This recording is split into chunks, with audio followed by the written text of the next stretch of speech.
Typical.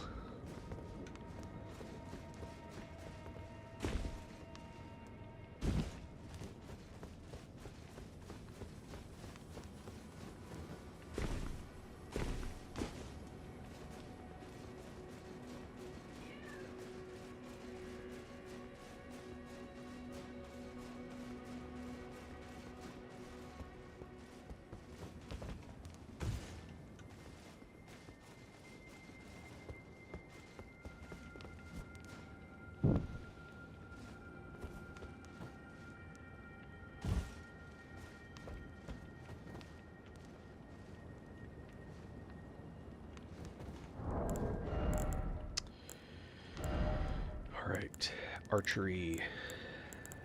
That's what we need. Hey, Blue Barry. Alright, we're going full archery.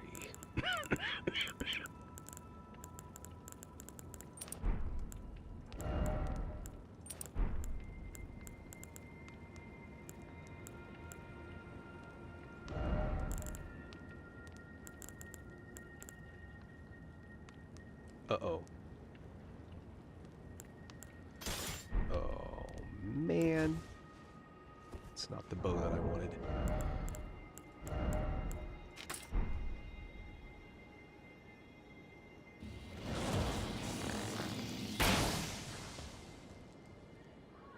Alright, they went all the way down.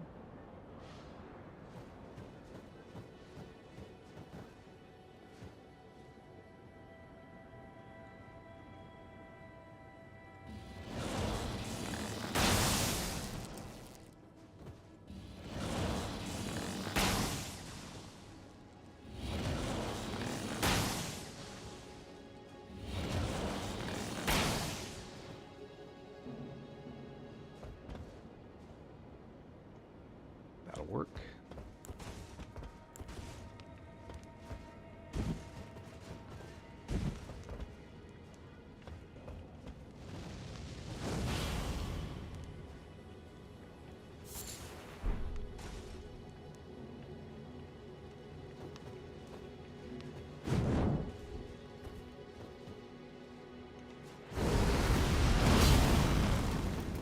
Nope. All right.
Boom.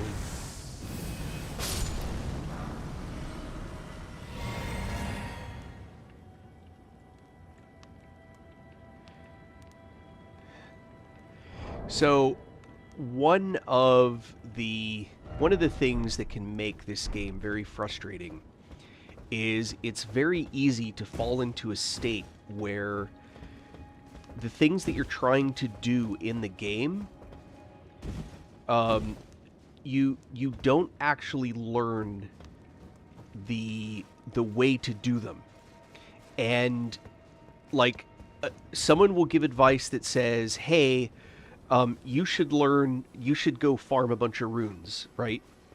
And by farming runes, you get more levels, you get more points, you have more hit points. So you can be hit one or two extra times in a boss fight, and that can manage to get you through that in that scenario. But you still don't actually know how to succeed. Right? There are things in the game, ways that you do stuff, that actually require to be successful that actually require that you know the actual way to play the game. Right? So, but the problem is that you never actually learn how that stuff is done. So the end result is, for example, if you never... Oh! Alright, never mind, she's dead. If you never learn how to... Hey, Manga.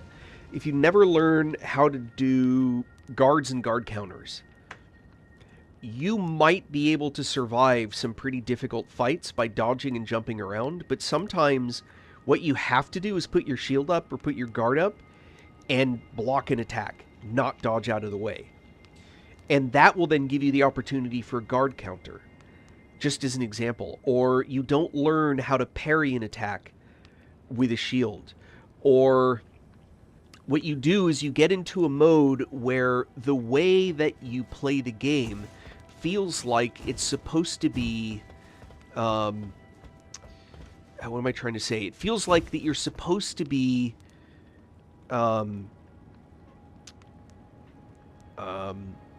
like standing toe-to-toe and bashing into something.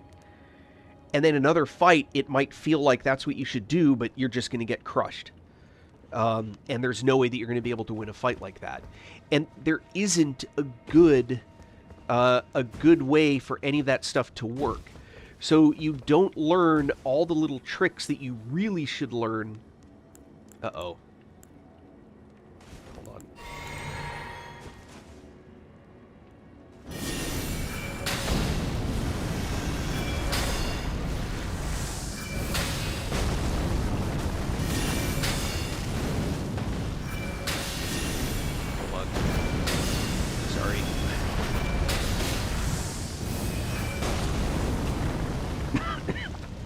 Stuff like that silly little thing that I just did. Right? You never actually learn how to engage the game in a way that the game was designed to be engaged in. It doesn't mean that you do things one way. So, here's the thing. There's actually a very small number of quests in this game. There really are. There are a number of puzzles. Like, what I'm doing right now is a puzzle, not a quest. There are quests related to this. But there's really only maybe, what, half a dozen quests? Oh, there's that guy. Maybe a dozen. And in some cases, those quests don't otherwise have a lot of meaning about them. It's not critical that you do the quest part.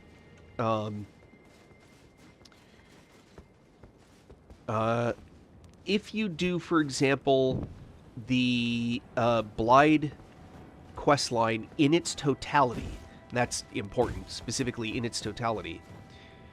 If you do that quest line in whole, there's a bunch of stuff that you'll do, but none of that's actually required to do the critical parts of this quest. So if you, for example, forget to do... actually, what is a good example? The kind of thing I'm talking about. If, for example, you fail to do the entire part of the quest where you go to the ruins and you snap your fingers and he jumps down and has a conversation with you, you don't have to do that for any of his quest line to succeed, other than that part of the quest line. I don't know if that makes any sense, right? So, the quest exists, but you don't have to do it.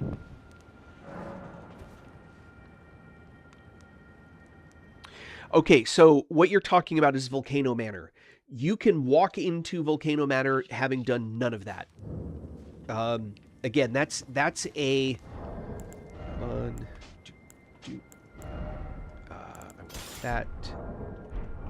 And I want... try that one. So you're talking about a specific... the Volcano Manor questline.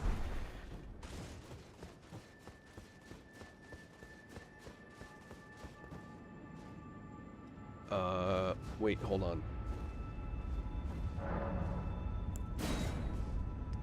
So, let me finish answering Blue Barry's question first. So, if you go to, let me get camped in. Hold on.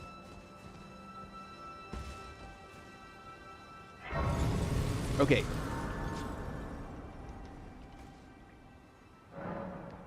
Okay. Volcano Manor is here, right? This is Volcano Manor. When you get the letter from the girl that is in here, in this area right here, you get a letter. You talk to her. She says, "Get me my necklace," and then you go to. Hold on, I'm not in the right spot. Give me a sec. No, that's the right spot. Then you go to. Am I? Well, anyway. No, it's this one. You talk to her in here. She says, "I lost my necklace. Can you help me get it back?" And then you go here and you talk to the guy that's here, and you ultimately pay him 1,000 runes to get the necklace back. And then you go back to her and you say, "Here's the necklace." She says, "Thank you. By the way, come to Volcano Manor." And she tells you how to get there in her dialogue, and it may be on the letter that you get from her too. So if you do all of that, it gives you a hint how to get here, because there's more than one way to do that. You can still go there without that letter. That's not a quest you have to do to go to Volcano Manor. But if you follow her, the entirety of her quest line, you will ultimately be able to get there much more easily without having to just sort of wander until you end up in the right spot. When you get to Volcano Manor, either way, you will talk to the NPC who will give you a bunch of quests. And those quests are going to include a letter that says, "Hey, go here and kill a guy." And it's going to mark something like, I don't have any on my map. There's a red thing it puts on your map. That's where you're supposed to go. And when you get there, there's a red mark on the ground. You invade that person, you kill him, and then you come back. And you go back and forth in the various locations to finish that whole quest line. That quest line ultimately leads to you fighting Rykard, but that's an optional boss. If you don't do it, what you've missed is the sword that I'm currently carrying. You literally don't get this blade. I don't know if I've explained anything of value to you, but it is critically important when you're learning how to play this game that you learn the basics of what it takes to interact. Oh, you're welcome. And don't... the game is designed for you to stay around where you are until it gets too easy, then you go to the next area. So your path, if you follow not the optional stuff, but the critical stuff, you start here. It's going to kind of guide you down to here. And then it's going to kind of guide you to here, or it'll just send you straight here. Then you'll be in this area, and eventually you will get what you need to go to this area. It's a lot confusing. But part of what you should do, and what I believe makes the game more interesting, is use it as an open area. If you wander to a place and you just get absolutely... yeah, that's the reason to do everything. So look at this area, your starting area right here. All of these, this, all of these are things that you can go into, explore, see what's there, do things. And almost all of them are designed for someone who's beginning level. And then when you're done with this whole region right here, you can go down here and you have all of these. These are on my map now because I've already been there in a previous incarnation. So you can go to all these dungeons and all these places and explore all the things and go kill the bosses and do all that stuff all through here. And if you do that, you will easily be high enough level for the next area. The problem is when these bastards, you go here to this place, this Dragon Burnt Ruins, you open a chest and it teleports you to here. That's mean. And you just got to get the hell out of Dodge, because that area is going to kick your butt. And then you get outside, and then you might ride around a little bit, but don't get into fights. You're going to get your butt handed to you, right? And the same thing will happen at this tower. Hold on. This tower. Tower of Return. That will send you via a teleportation trap to here. This area. Is it this? Maybe it's this. Somewhere up in here. Somewhere up in this area.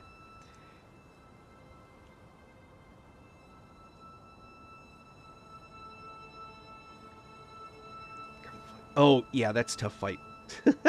That's just a hard fight. And by the way, he summons more. Yep. If you're below level 75, I wouldn't be playing around there, especially if you just kind of have a hard time.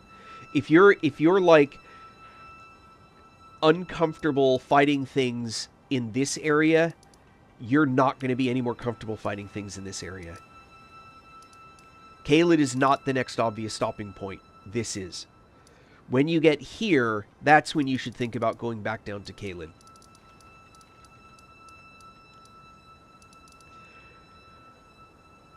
Okay, so hold on. There was a different question.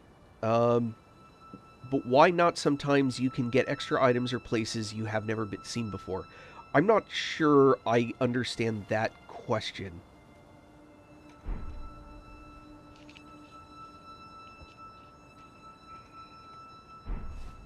Oh, wait. Hold on. I meant to make a change. Okay, but which... No. I'm just saying... Where should the comma be?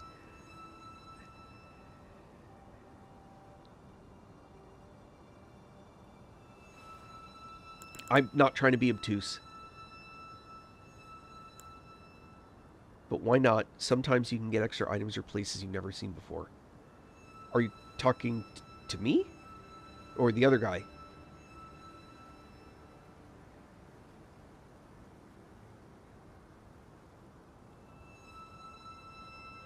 Oh, is this in response to my saying stick in an area? So, okay, here's the deal. Almost everywhere that you go in this game, in general, will do everything, but there is an implied order, and the way that that order is enforced is by putting creatures in places that are difficult to present to you about how hard that area is. The DLC does a much more clear job of this. But when you go to Caelid, you're immediately going to encounter those big dogs. If those big dogs just completely wipe you off the map without you even being able to do anything about it, you don't belong in Caelid yet. You don't have to be able to beat them easily. But if you're just like, the dog just walks up and you're dead, you don't belong there. Don't leave, go somewhere else. That's just kind of a general rule of thumb. You will also find that if you get really good at certain things, there's one category creature you can beat that's really hard, and another category that should be a relatively easy thing, and it just destroys you because you're really good at melee, but you're terrible against casters, for example. But if you look at the map, generally speaking, 1, 2, 3, this side, 3, 4. I don't have the underground yet. Underground, 5. Or this area, 5. Either one. In general, 5. The city is its own unique area, right? 6. Underground, 6.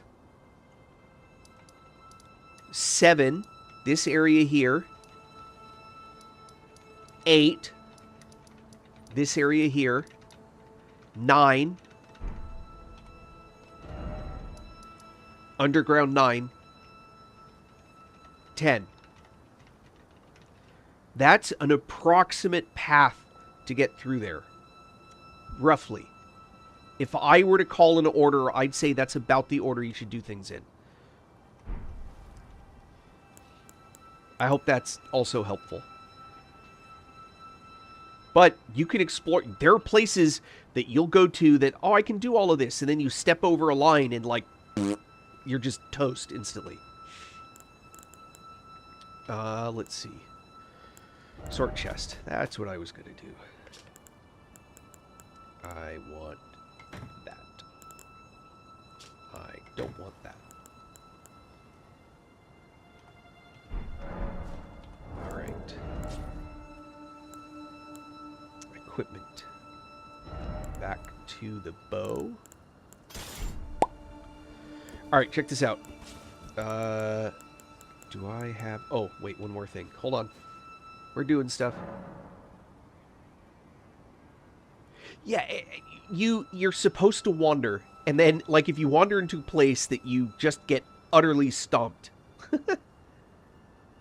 When you say you've completed the other part, you mean on the, like, this area over here?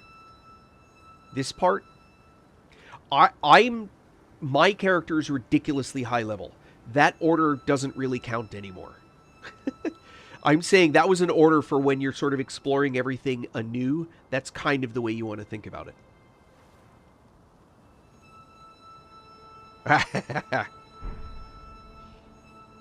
Hold on. I wanted to add a spell. And it's going to be replacing you with you. Okay. Alright.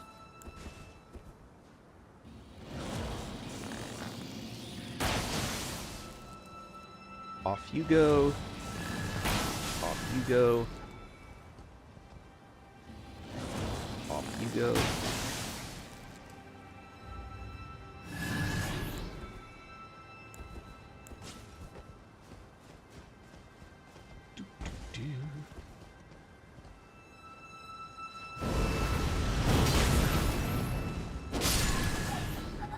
No, that didn't work.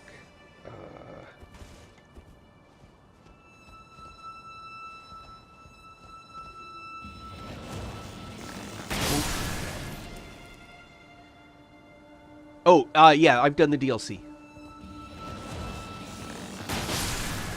I'm on my 13th playthrough with this character. Which is insane, I know. Cheese build. Every build after certain levels cheese.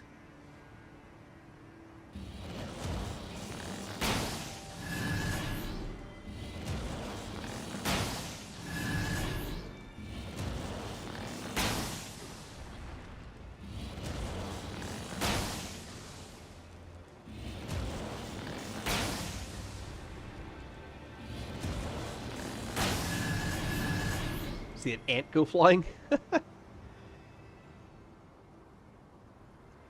Alright, so that guy...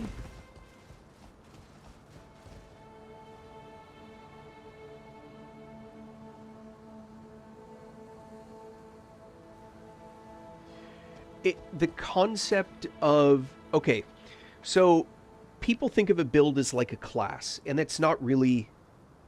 well, not 99.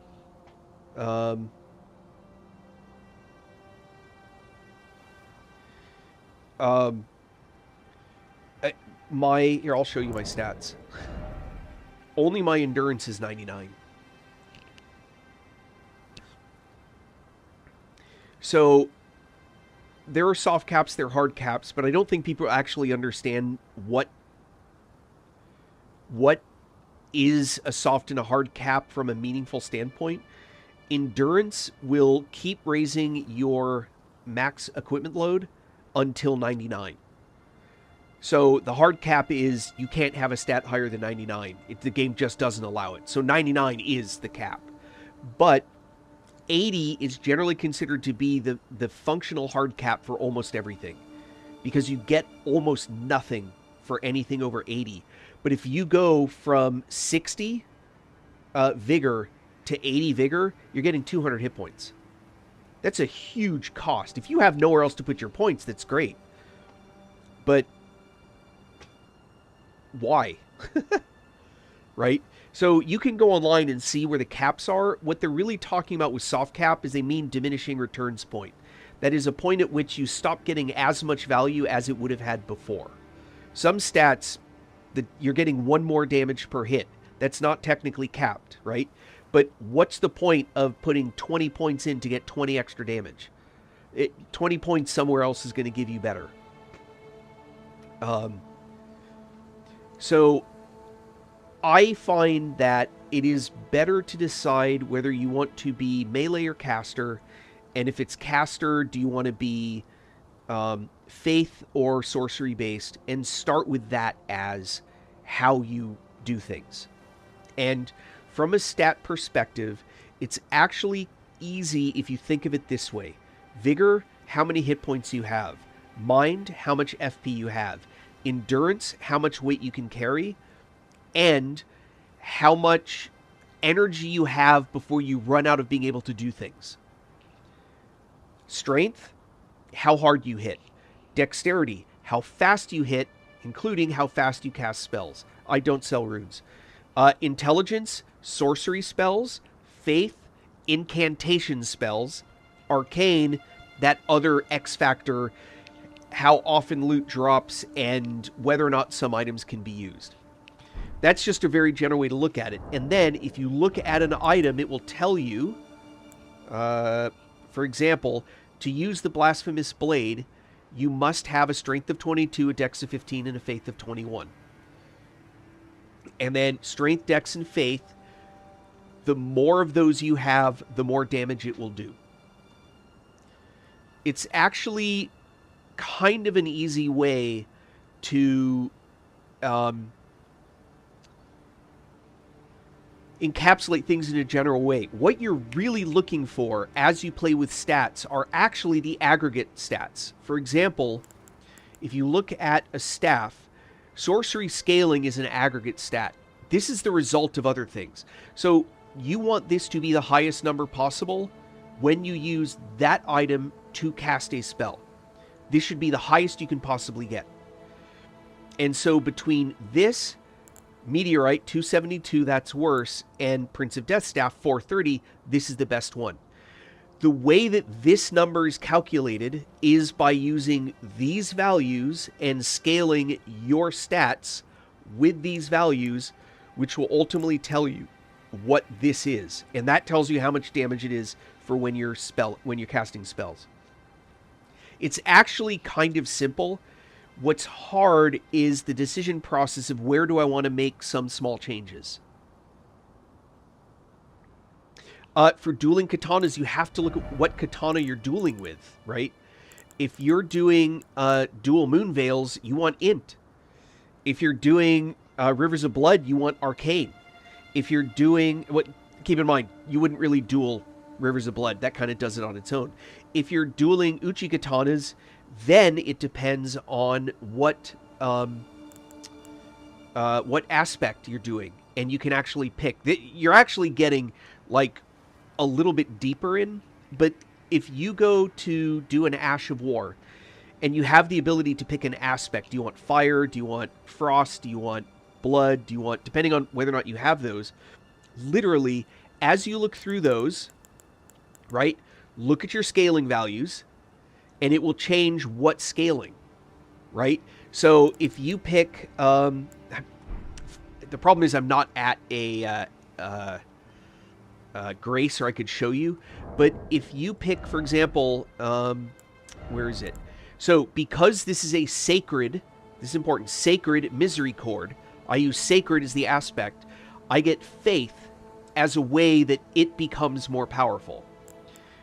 Reduvia is an arcane-based item.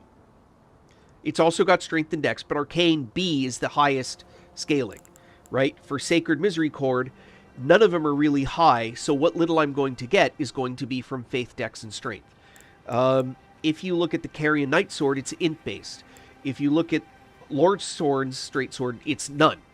So if you have two katanas, and they're both blood, you're going to get dex and arcane off of them. If you pick fire, you're going to get strength and dex, or excuse me, strength. If you pick the other fire, what's it called? Artisan fire, or whatever it's called, you're going to get faith as the basis for its power, etc.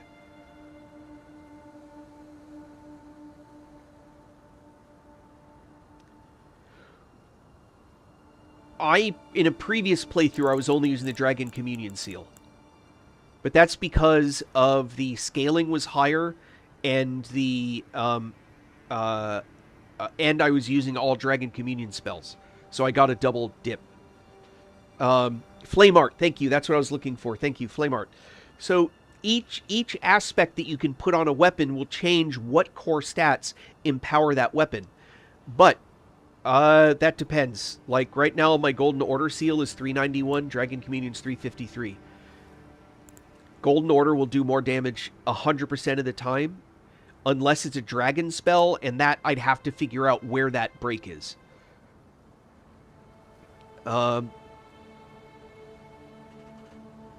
Yes, I did, actually. She's waiting for me now.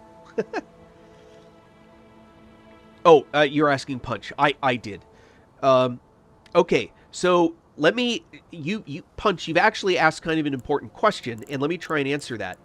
So, when you look at Sacred, for example, forget the fact they're red and blue right now. That's not useful, because it's comparing it to a different weapon that I have equipped. So, if you look at this, the physical damage, if this was a regular Misery Cord, right, with an Ash of War on it that was just set to standard, right, all the damage would be physical. This would be 350 or something, and this might be plus 75, right? Because I made it a Sacred Misery Cord, that is, it's specifically got this Sacred Blade Ash of War, and I have it set to do Sacred as its aspect, which is the standard one for that. What it did was it drastically drops the physical, but it adds Holy. So every time that I strike with that weapon, it's going to do physical and holy damage. Those two together may actually push it beyond what I would have gotten with physical alone. However, if I'm fighting a creature that is immune to holy damage, then the holy part does 0. If they have partial resistance to holy, it subtracts it from every time that I hit. Everything's weak against Pest Threads. Pest Threads are an all-physical attack, by the way. And the same thing is true for Gravity. Gravity and pest and physical attacks, nothing is really like powerful against those kinds of attacks. Everybody's weak to physical. Just like fire, almost everything's weak to fire, except fire monsters, obviously. But yeah. Yes, exactly. Here's something that I didn't realize until I tested it myself. You can have your Seal of Communion, for example. This, at plus 10, will increase the scaling. You ready? The Dragon Seal of Communion will have the same boost, whether it's augmented, plus 10, or not. You don't... If all you're using this for is an offhand item to increase your Dragon Communion, or for the Gravelstone, increase Dragon Cult incantations... It doesn't matter if it's plus 10, plus 25, or 0. The upgrades do nothing. That plus 10% is not, or whatever that item provides, has no difference.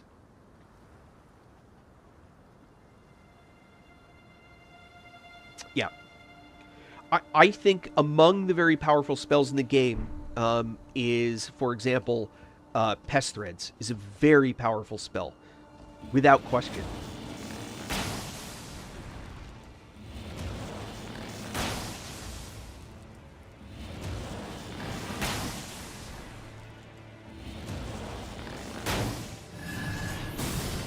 I'll take those hits.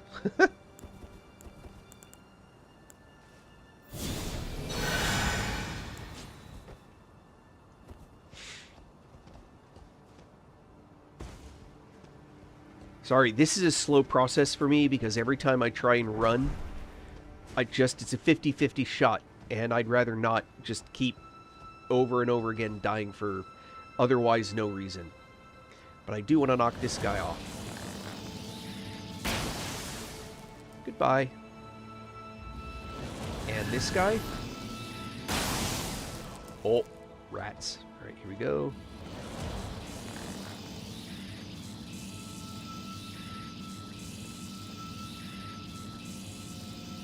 Pest Threads is a super anti-dragon spell.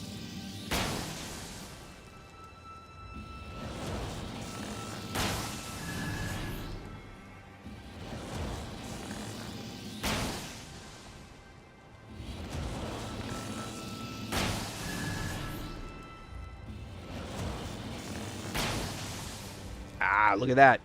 That makes me mad. That cheater right there. There we go.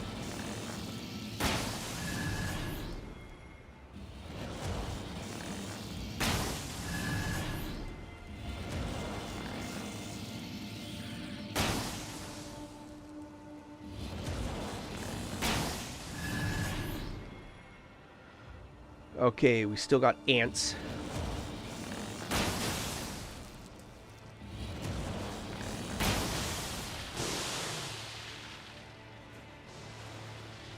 Aw, come on.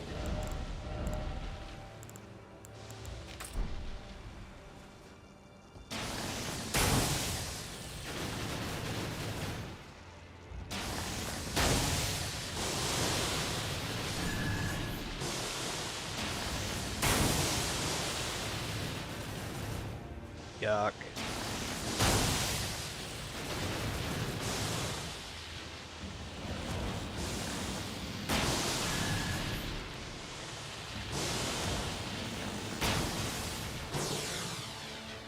Oh, now I'm out of arrows. I hate that.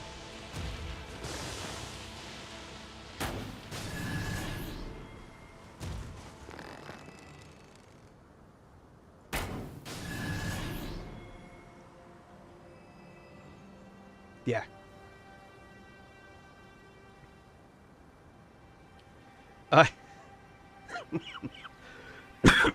That's true. Although there are other ways to beat Godskin Duo. But yes, that is very true. Alright, hold on. Let's get rid of that. We're going to put you in. And in fact, I actually got these backwards. So, yes. Okay, and I don't want those anymore. Instead, I want you. And I want you. And the reasons for this will become obvious shortly. And I want...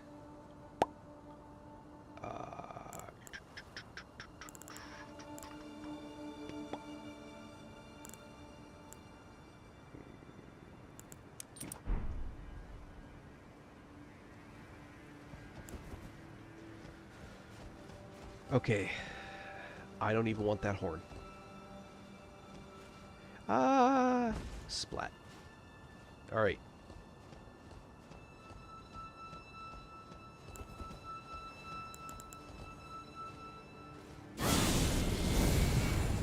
Splat. Hey, Alexis. Ah, nice. Where'd you go? Of course you do. Do the uncomfortable thing anyway.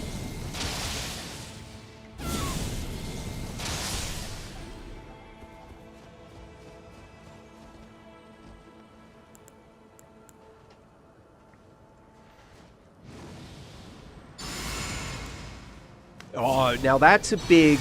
Alright, that's a heavy lift. Yep. Well, club and bar, that's a pretty big overstimulation. Find yourself a corner. Find yourself a seat. And do your best to have some chill.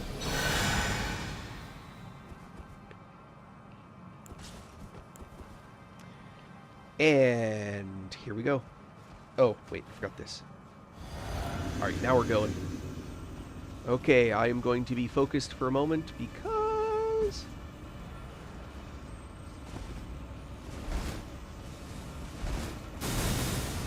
Alright, we got this. We got this. Ow. It's okay, the rest are going to miss. Got this. There it is. That's what I'm talking about. Alright. Now we're cooking with gas.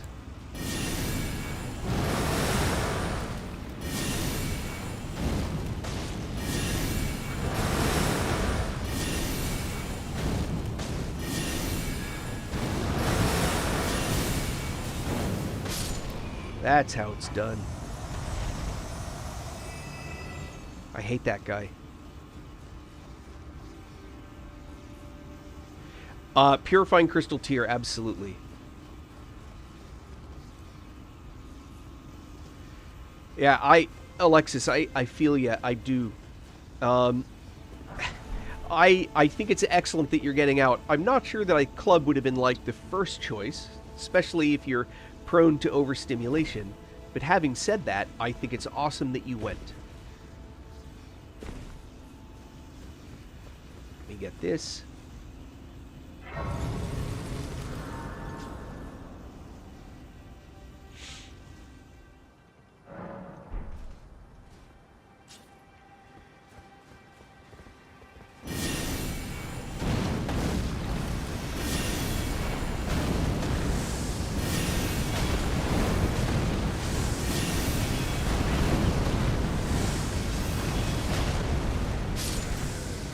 I love killing that guy.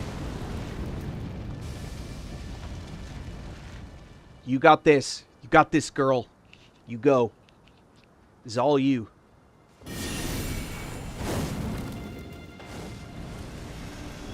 Look at that guy climbing the ladder right there. What's up with that? That's crazy. He's supposed to be coming down at me. That's what's funny.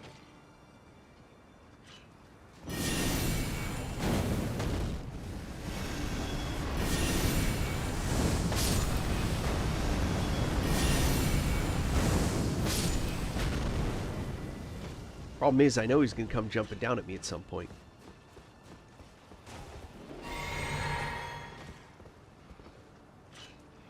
Look at those guys up there. There he is.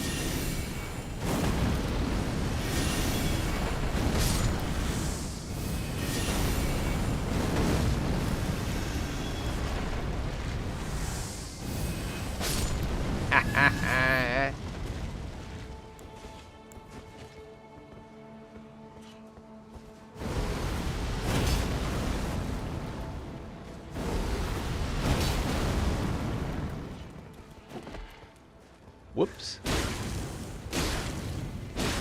Let me help you out there. Alright, check this out. Just because I can.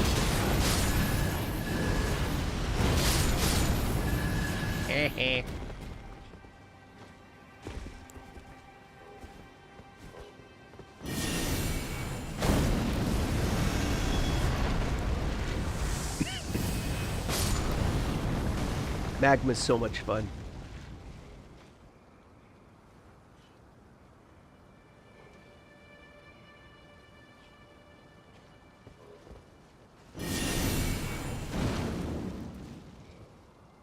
Oh, rats. Won't let me shoot it down far enough. Maybe this will? There it is. Boom. Ha ha ha. And now that guy shows up.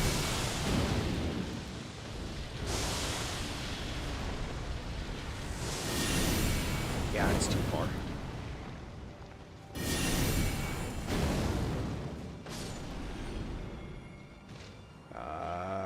Here we go.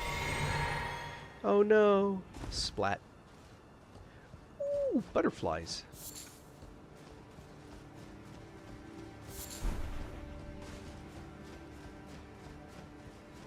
I've screwed this up so many times. There's a little dog leg right there that'll like really mess you up. Here we go. There it is. Yeah. Is it the spear or this? There's the one the bird drops, right? Where you like put it out there, then you smack it, and it like goes everywhere. That one's pretty cool.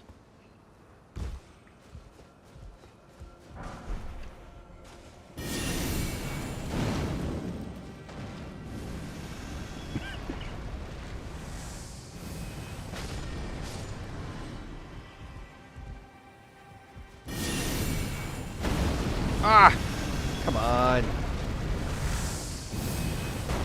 By the way, if you haven't seen this trick before, look at how I do this target by moving the camera, and then I do the casting. That way it'll hit what I have targeted. It's just kind of a cute trick.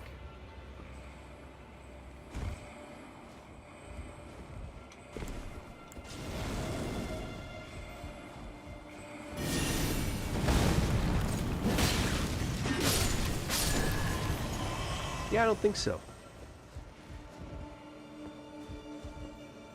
Whee!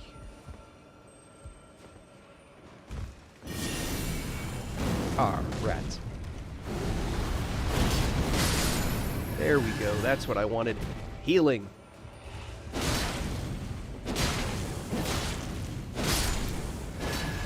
Uh-oh.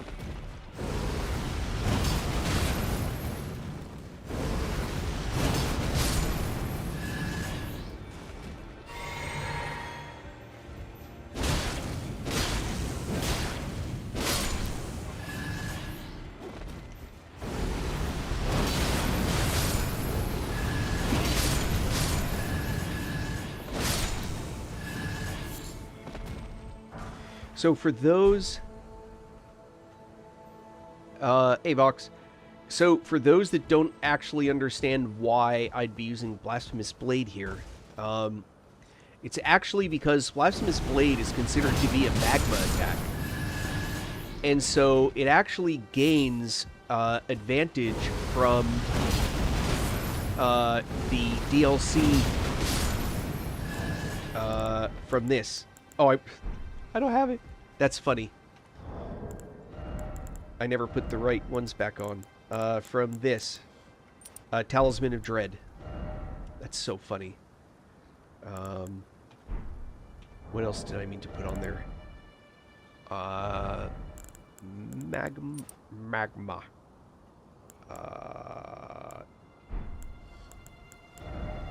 Oh, Empowered. That one. Yeah. Doesn't do much for this, but does something. Alright.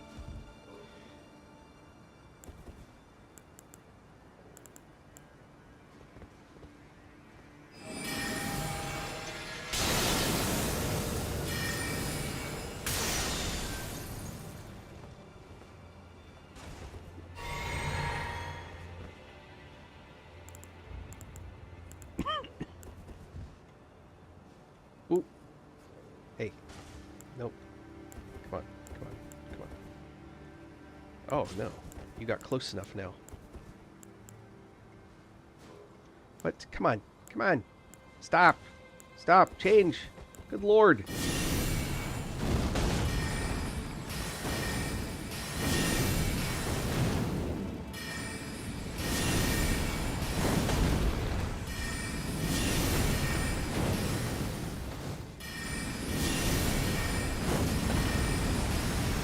Go and boom. That's so funny. Oh yeah, the Crucible builds are crazy. But unfortunately you don't quite get the range that they get. But besides that. Let's see. Alright, you...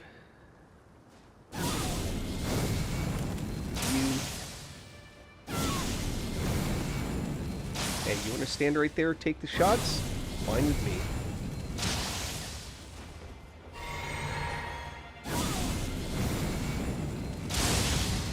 Oh no. Alright, here we go. And there.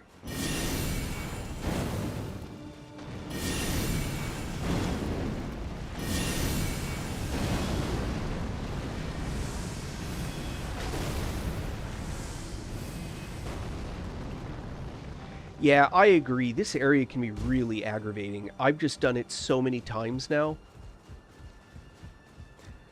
Part of what you want to remember when you're doing this area is to go back and make sure that you tag some stuff so that you can get back to where you were. This is one of them. Make sure that you send this back up.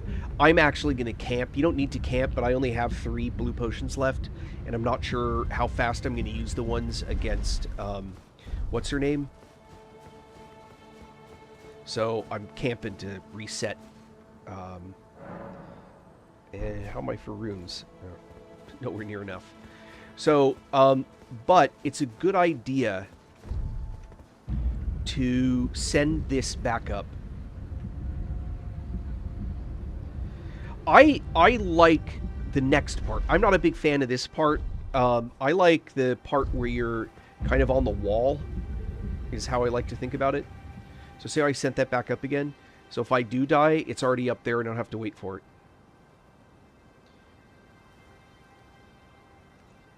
449, I think. 450.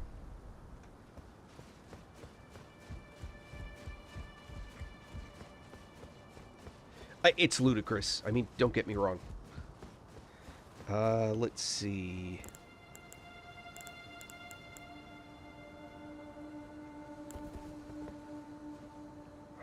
Who am I? Okay.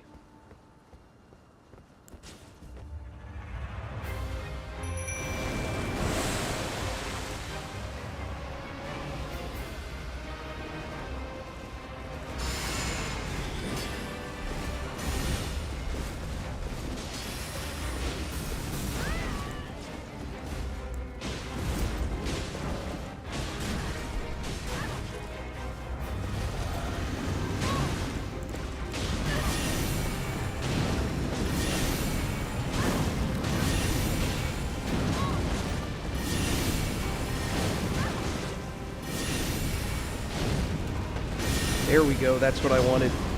So I don't actually want to hit them with these fireballs. I want them to explode next to them. See that? See how much damage they do? So one of the tricks with the magma build is you actually want to land the roiling magma next to the boss, not on the boss. And I actually melted Millennia on my New Game 3 with a build similar to this one. Not precisely the same, but similar.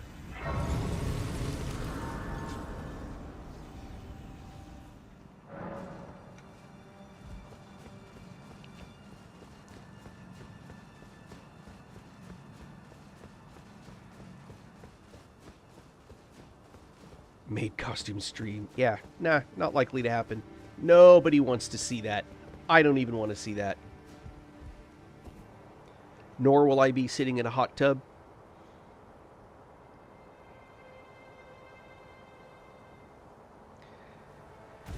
But, you know what everybody needs more of, especially when you're like level 400 something? Everybody, and I mean everybody, desperately needs another ancient dragon smithing stone. Because the 36 other ones that I had, not enough.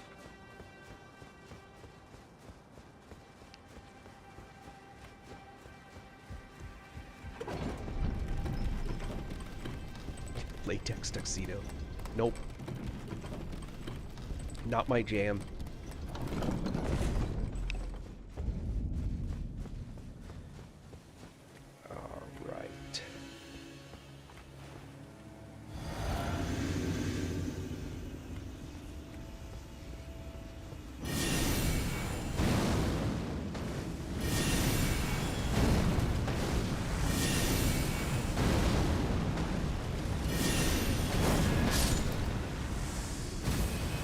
Damage that explosion did.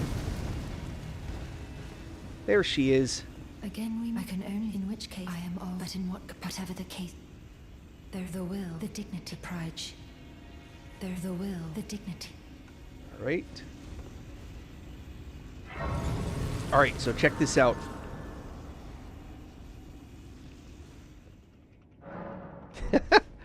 I'm kind of everything. Look at this. Bolt. What a crazy build that is.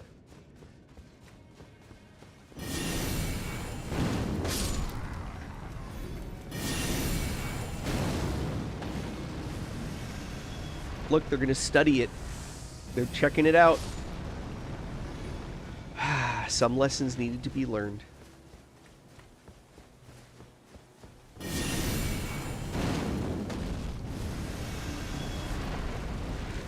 Oh, how am I tank mage? Sorry, I misconstrued that question. I'm a tank mage because I'm level 450. Look at that. Hey guys, check that out. Get real close. It's so funny.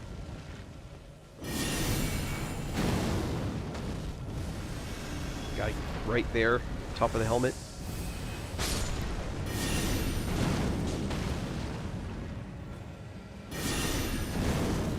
That ain't gonna help you.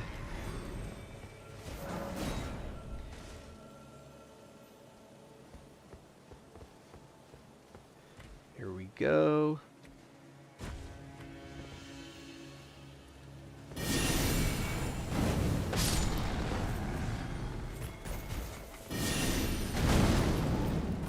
Uh-oh. Surprise! I agree. This is a fun build. You know what I don't need more of? Helmets.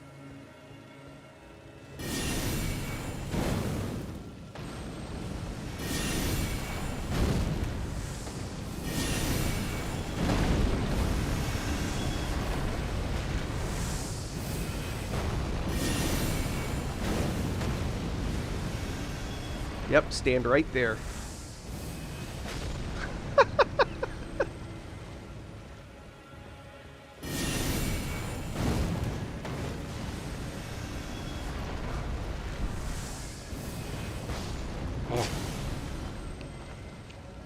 I don't know.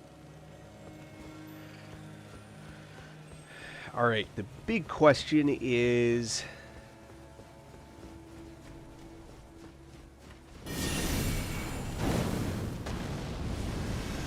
Hey, what's that?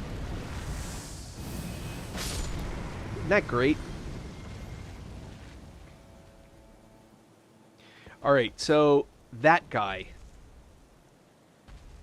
I don't know if that to there will let me get that roiling magma on the ground. So let's find out. Oh, not like that.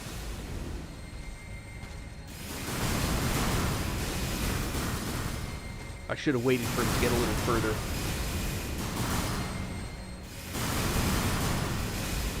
Because now I'm just going to sit here. Sorry, guys.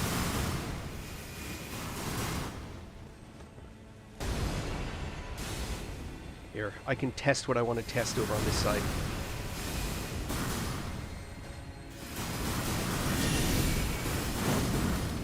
So see how that sticks to the ground? Oh, no. Oh, man. All right. Alright, I've got a faster path to get there. That was funny, though. I love how I'm like, whoa, and then actually, like...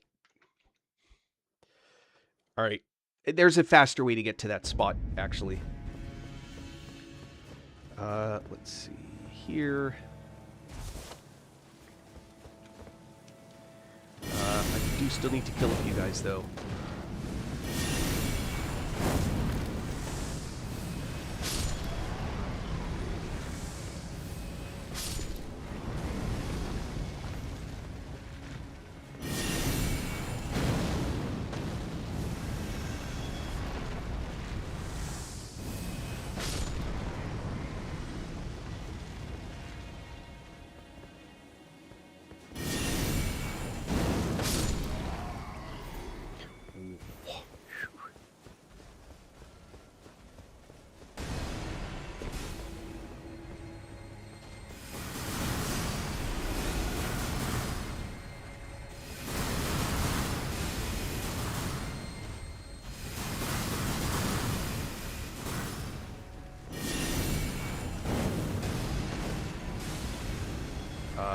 Yep. That one wasn't too far, but I need him to stop casting and to wander closer.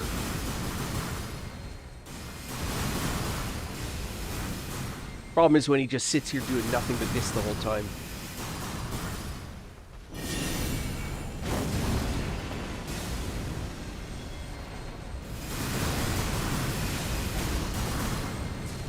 That's a big chunk. Alright, this will just be a couple minutes. Maybe. I think you get tired of this, you know?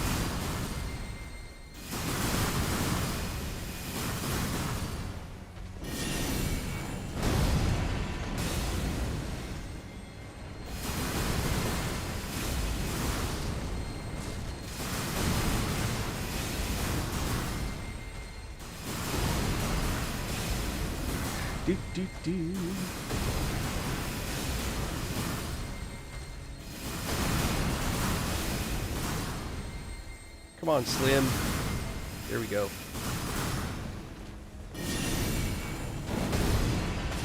Ah, crap, I hit him directly. Oh well.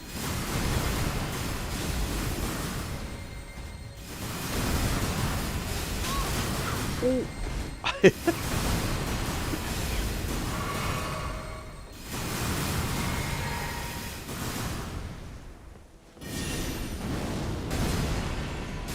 Did that... Oh my god, are you serious? Lame.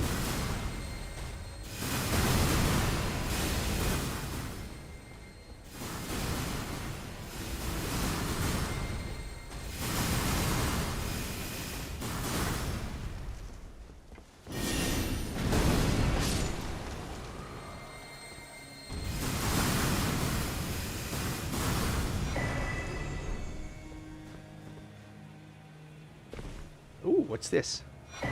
Another rotten staff. That's funny. Alright, I'm not going to mess with that because I'm going a different route. I do want to share with you something that some of you may or may not know, and that is by far the most powerful way to kill the wraiths that are down below. Check this out.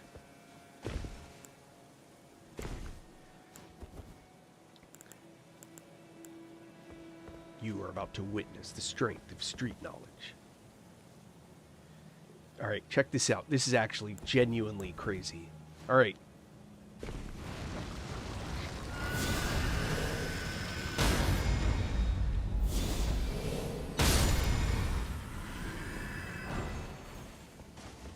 You like that? You ever seen that before? Let's do that again.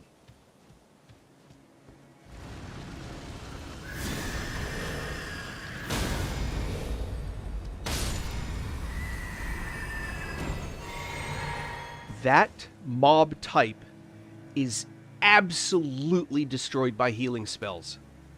And when they added heal from afar, that was it. Oh, you guys haven't been able to see my pretty mug properly. There we go. Oh, and let me temporarily change this. This out here. I ain't messing around.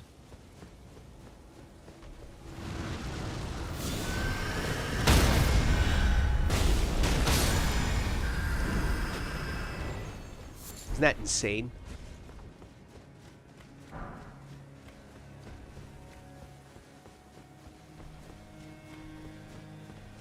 And because the range on the heal spell is obscene, watch this.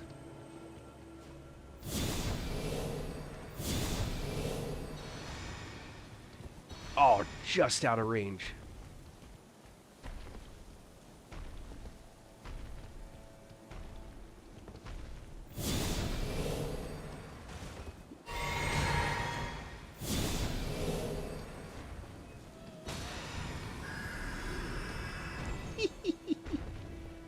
So much.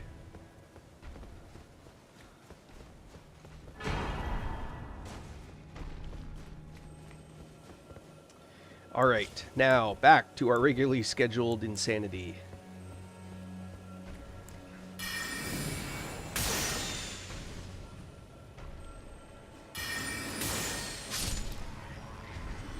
Crazy talk, but what I really need is for these guys to come down here. And the way to do that, if it'll let me, is to wake them up. See if this works. Yep.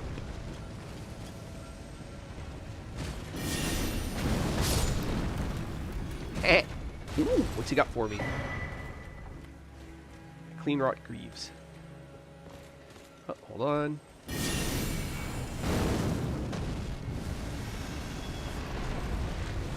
I know way too much about this game.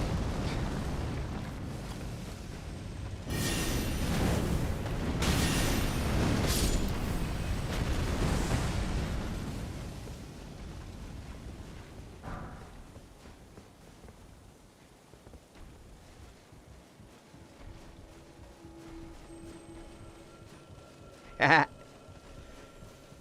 right.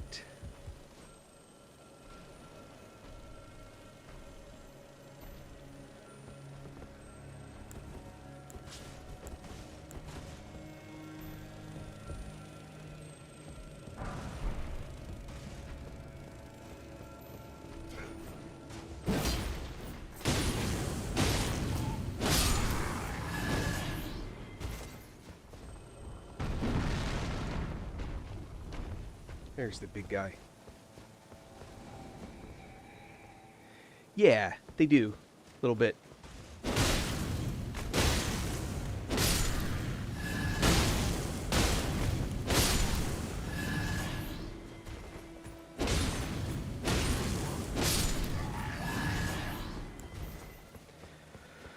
Now, here's what's nutso.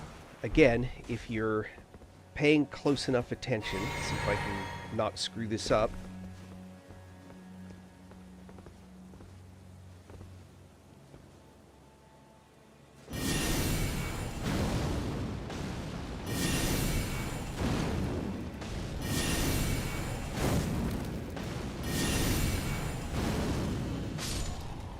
You'd think if Zordon joined the Enterprise. All right.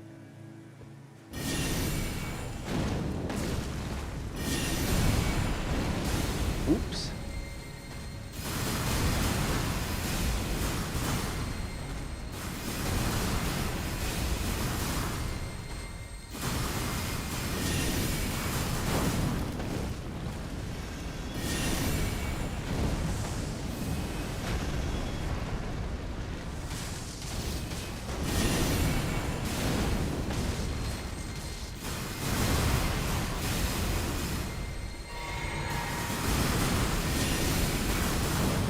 Oh no.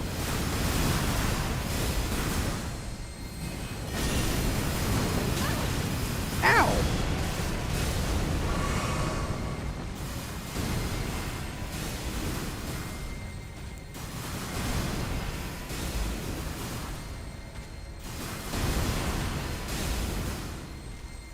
Why?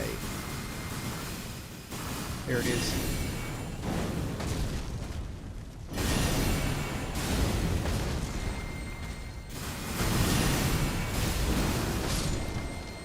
There's that guy.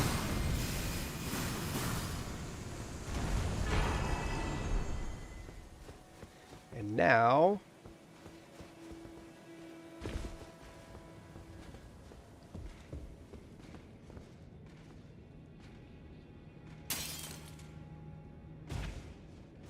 First, I want to hit this. That way, if I actually... I don't think the other guy's still... I don't know if he's alive or not. But I don't particularly want to find out.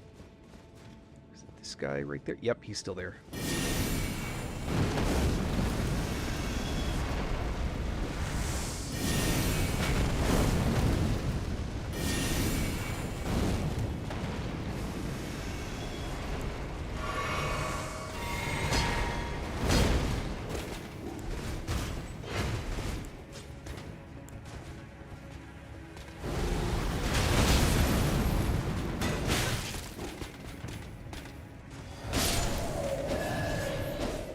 I don't think so. And today, kids, for healing, we will use the Taker's Flames.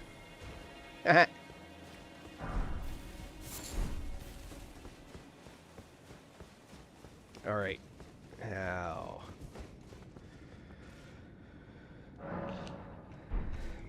Oh, hold on. Back to there. And... Yep, that works. I have no interest in messing around with the crystallines. Actually, I have 2 of those swords now. They're both plus 10. I wanted to experiment, and it turned out that they were dumb.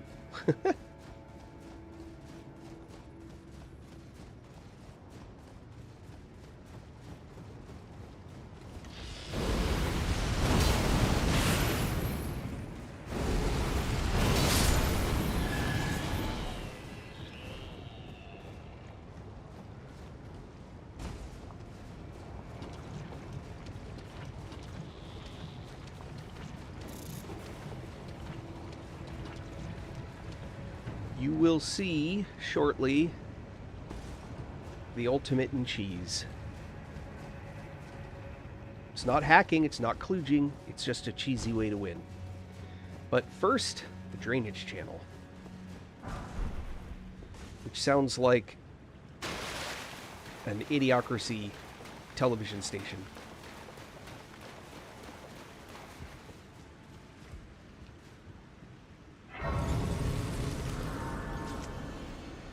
And back up. Oh, hold on. We're going to add that. Okay, watch this.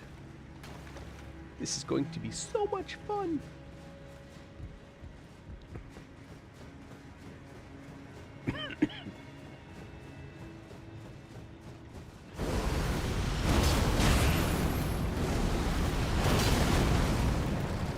Did he go down?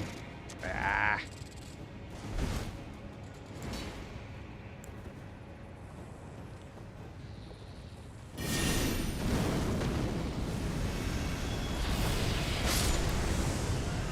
A 4-for-1. Oh, what did he drop? Oh, did he drop a Pestglaive? I think I have one. Alright, so here's the exciting part. Let me first do a little buffage. I'm going to show you a trick. I learned this one a little while ago. So once you get into this area, the best way to trigger and run, because it's really what we're going to be up to here, is you want to jump out onto that platform. That way you don't hit the rot until you're running away. Now,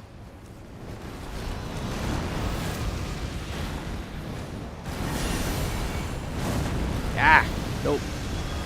You have to make sure that you're not too close to that edge.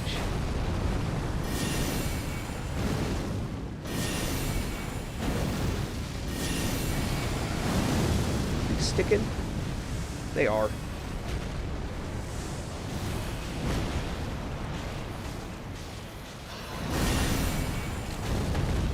Ooh.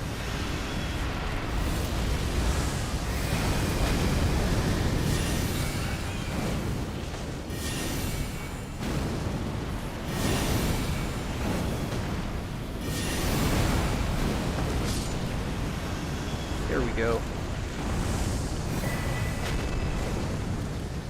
All right. Fun stuff.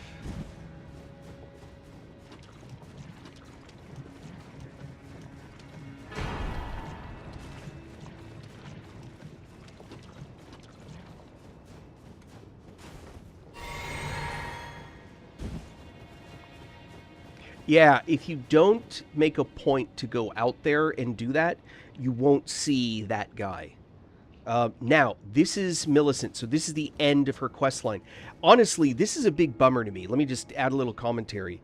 She should have been a summonable companion for Melania. They should have done that. They should have made her summonable for the Melania fight. And I wonder if she's not supposed to be. But they should have made her summonable with Melania as part of the greater quest line. It would have made way more sense to finish it that way. This ending doesn't make any sense. It's like, so why are you killing these people? I don't understand. Anyway. Let's see. So we're going to help Millicent.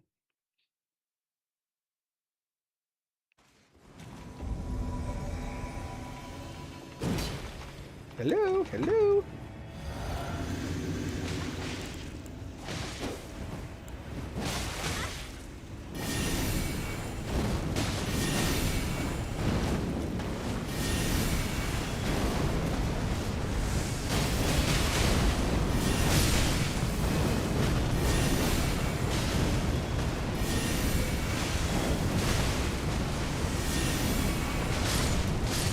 See how much of a mess this makes?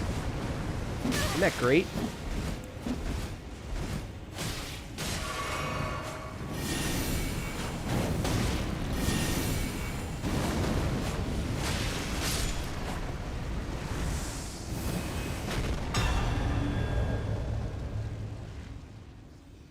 So, now comes the last part of her quest line. So, basically, that's where you get this item, right? So, from here, and I'm doing the shortcut method, talk to her. Hey, I took out... I feel thank you. I took out the needle. Tell that if I would rot, the scarlet soon cursely. I wouldn't want. The scarlet soon cursely. I wouldn't want. All right, so that's the end of that. And now, I don't want to run out and come back, so we're doing it this way. And if they didn't want me to do this, they shouldn't have made this limitation.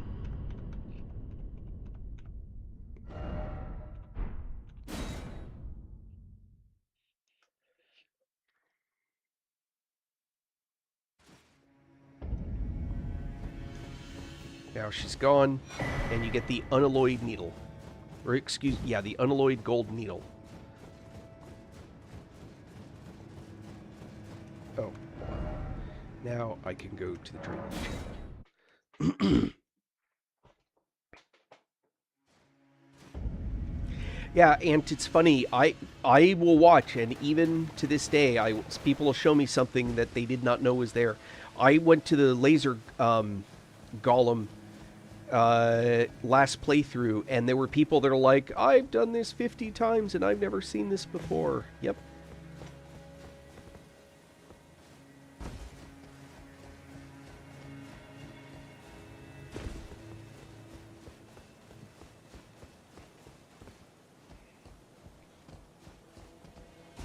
Alright. This actually gets tricky. If I do this the right way... There we are. Perfect. That was like spot on.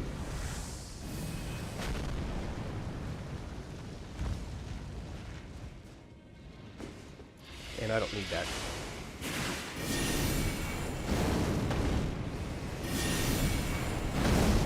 Ah, missed.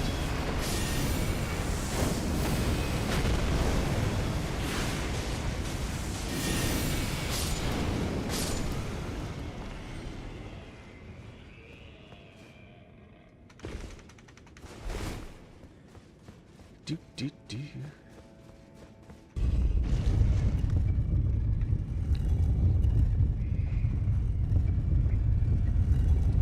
Alright, so I'm not walking into that room with 2 million runes. Sorry. So we're going to have a brief interlude where we do this. I don't have the... Oh my god, I haven't done that quest line. That's okay, I don't need to do that quest line.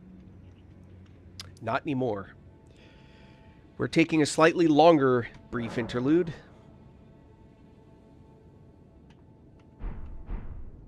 I'm just, like, making double sure I don't want to have to run back to this again. Alright. We are going to go back to here, because I'm actually going to need some survivability. And...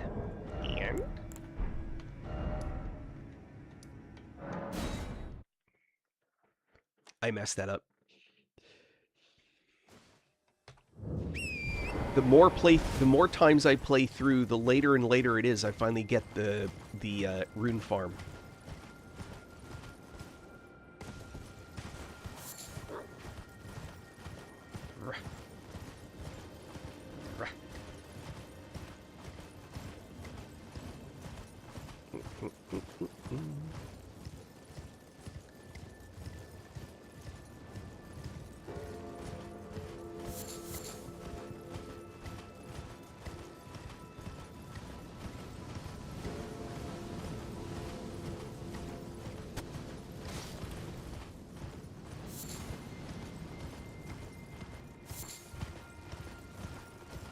Rimmed crystal bud.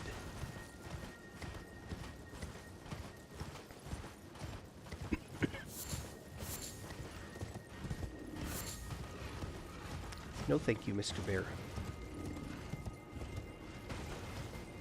You just keep being happy. And we're going to go down here. And we ain't playing around.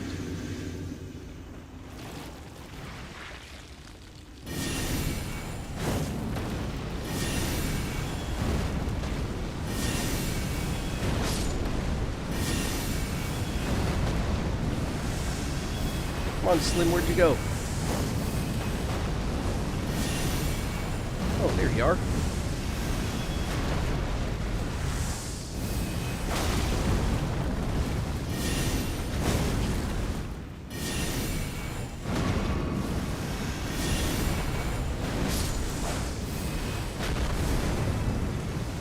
Whoops.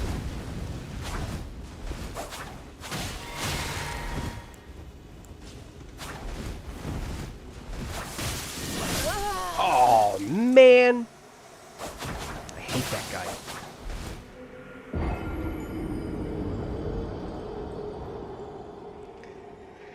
I normally don't try and fight him like that, so I was being dumb.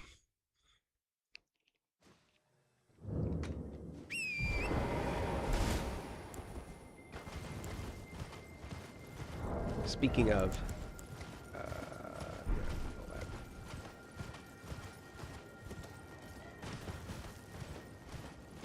go get my runes back. So I don't know if everyone knows what I'm doing, but I'm actually going to the rune farm. There's multiple ways to get there. This is the one that you do if you didn't do the White Mask, the Vare questline across the board. And the difference is this actually takes you directly to the farm versus you in the Vare questline, which actually takes you to Moog indirectly. Ah, crap, I triggered the dogs.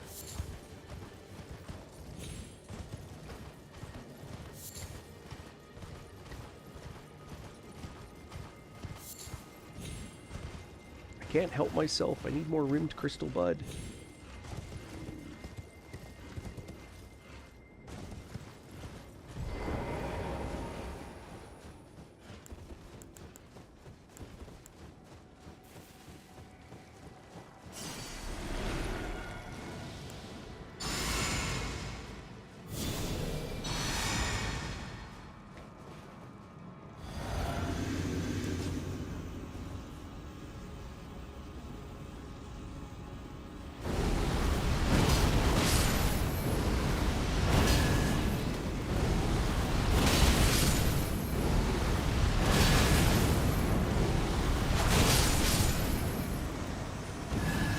That's the way I usually do that. And that opens this portal. This won't be on until then. Isn't it gross? It's all covered with blood. And then this actually takes you to the shelf where you can farm the bird or whatever it is that you want to.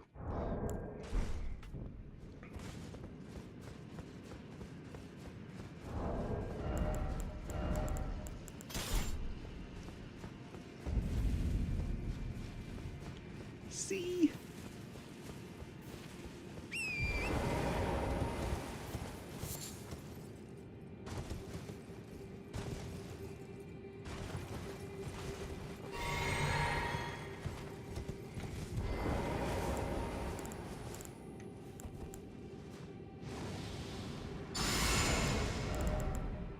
All right, brief interruption while I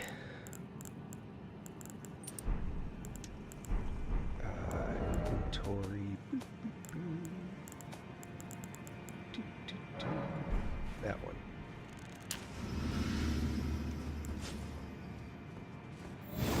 I need 2.5 million.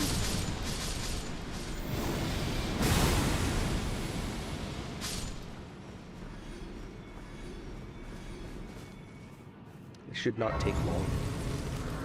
Oh, I hadn't even discovered that grace yet. Isn't that funny? I get so used to doing this a certain way, you know?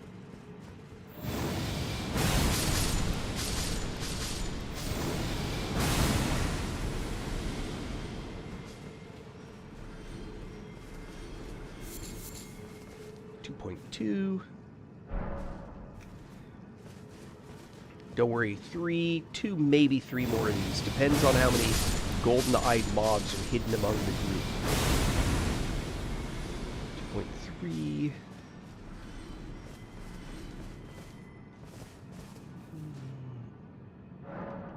See what this next one's worth.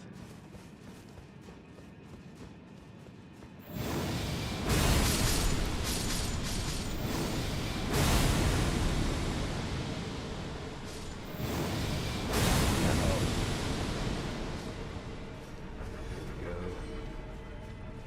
we go. 2.50? I don't think so. Level up. Oh, look at that. All right. What was I cranking?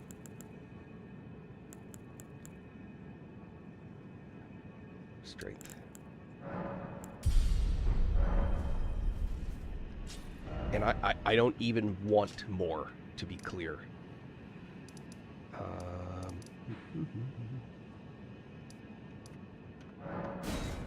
All right. Boop.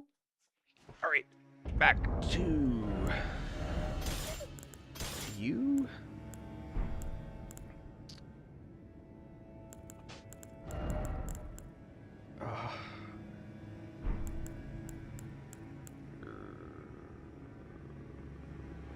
Hold on. You. And you. I really want the heavier shield, but I don't think I'm going to be able to get it. All right, check this out. Thank you, Miller. Okay. So, I want to summon my mimic with, hold on. There we go.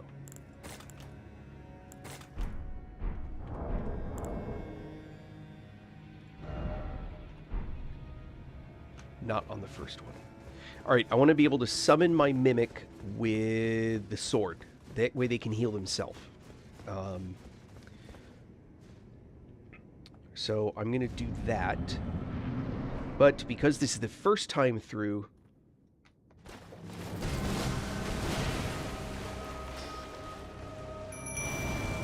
that.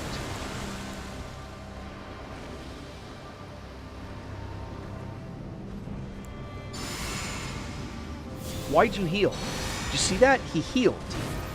That's ridiculous.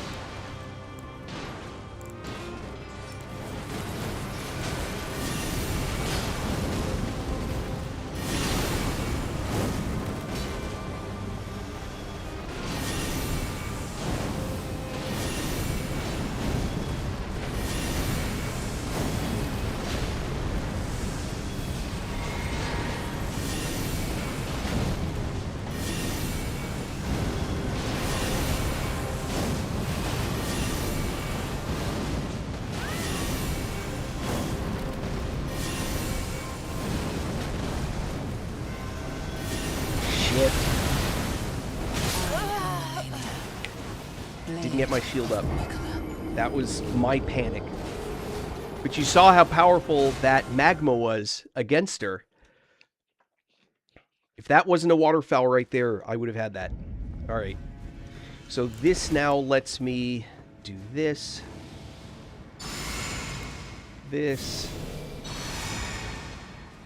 This. And this. And now we're going to put the shield up. And we're going to do this.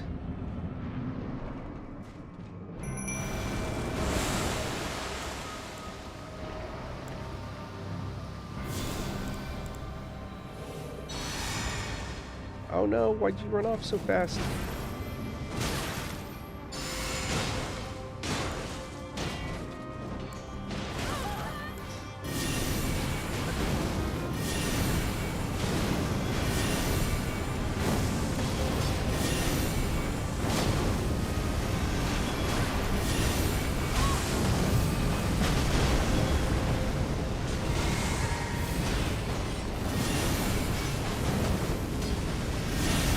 Ah, crap.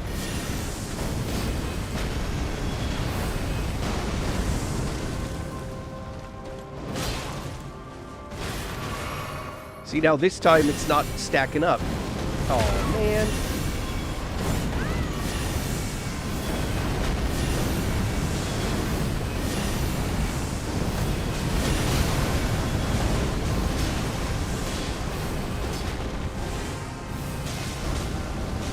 Look at that. Isn't it crazy how much it can change?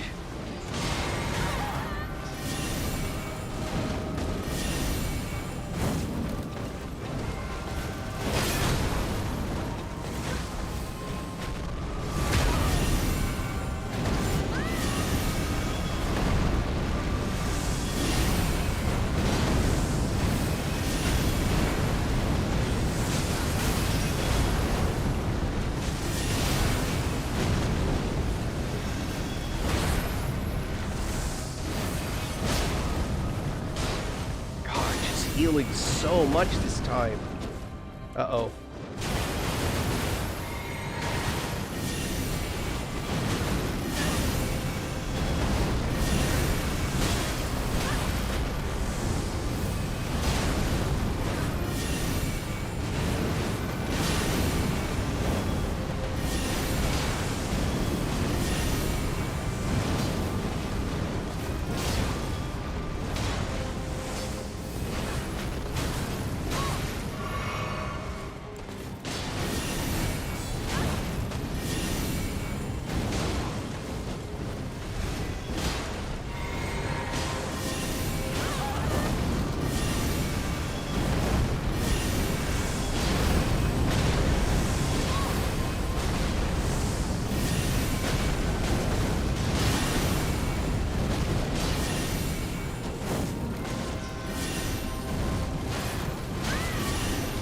How is she healing so much this time?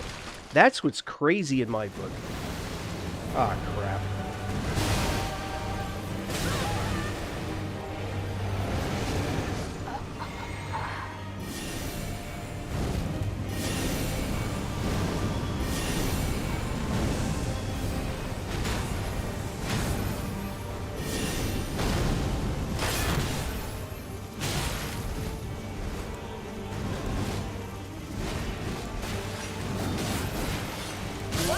Flesh be consumed by the That's the part that I don't get. I mean, it seemed like that first attempt, her healing was there, but not that big. But this time, man, her healing was off the charts. Whew. All right. Well, now you know why I... why my, hold on. In fact, I'm going to do this for my mimic.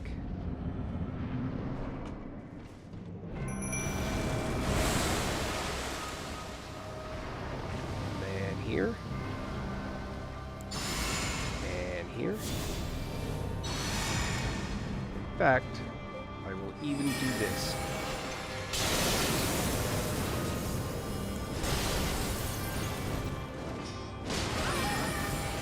Oh, I didn't do that. So the lava will automatically wipe off any frost effect, but it won't wipe off the moon. So the damage reduction the Dark Moon does is separate from the frost damage effect.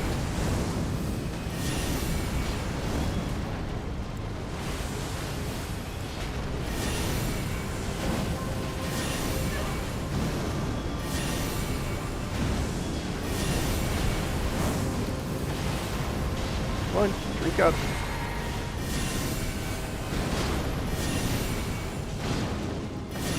Be nice if my mimic healed.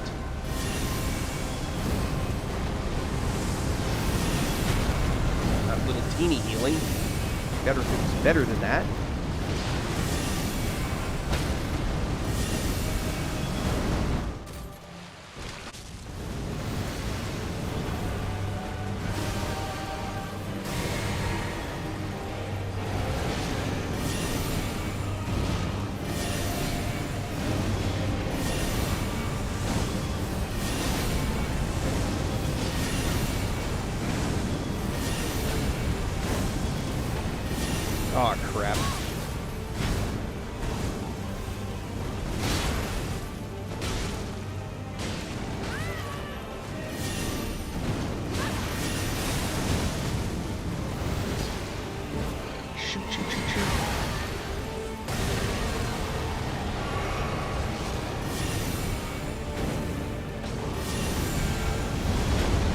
Oh, nice cast.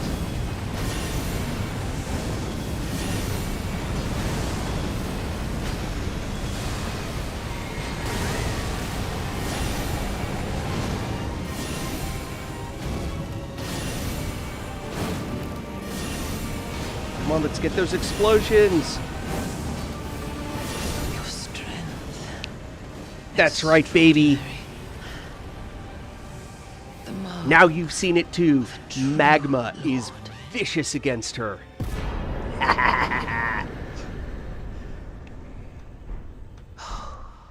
Dear Mikola. Now you know. Oh, dearest Mikola. My brother. And the gear. Talisman of Dread, Godfrey because the empowered, and defensive stuff. And I didn't even need the defensive stuff. Isn't that crazy? Okay, so why the Millennia thing? So we go, we pick up the rune pile that had nothing in it. We camp, we come back, there's a flower. This is where the stuff gets interesting. Camp, come back, permanent flower. Walk up to the flower when you finish the Millicent quest line. And you get this option, return unalloyed gold needle. And you get back Mikela's needle, and you get back a somber ancient. Mikela's needle has the specific effect of subdues a once accepted frenzied flame. That's how you get rid of the frenzied flame. But it's a clickable item, that's why you get one of them, right? You click on it and it gets rid of it. However, you have to do that in the arena where Placidusix is. Anyway, Millennia. Which now puts me back to the freezing lake. And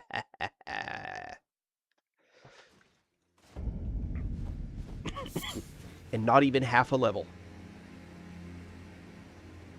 Alright. Now we can go back to... Oh, I got that dragon coming.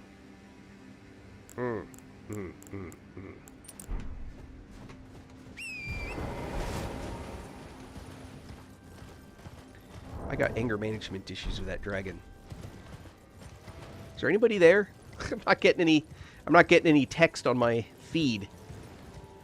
Hopefully someone's there. Or everybody just missed me kill Millennia. Which is a bummer. Millennia's fun.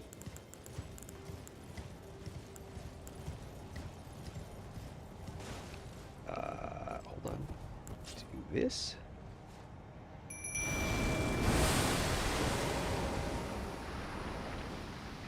Right, and then do this.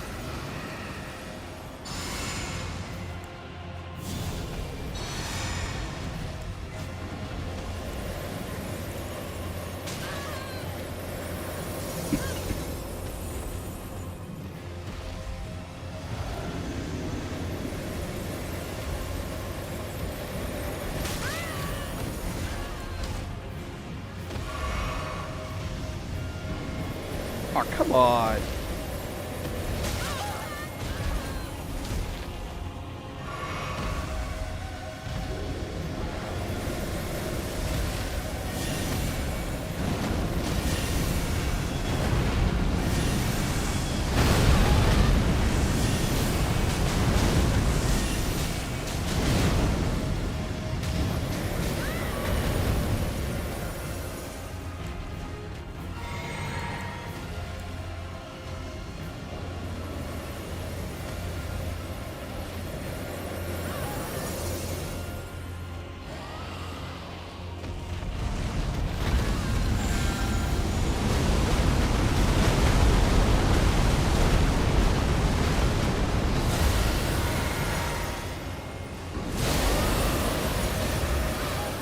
Ah, come on. Cast.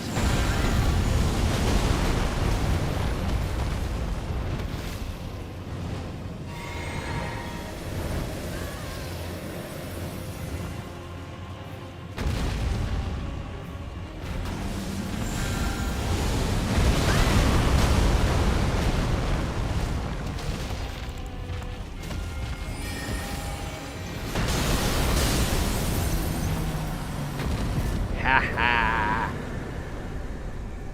Alright, cooking guru. Cooking guru? Is that more than a guru?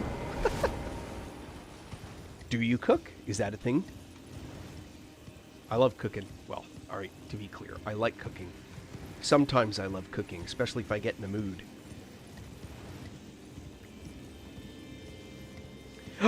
Kitty, kitty, and 3 good games. Felix.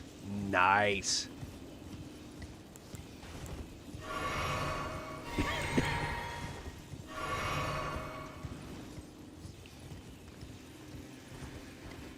And I don't need that. It's a smithing bell bearing for smithing stones.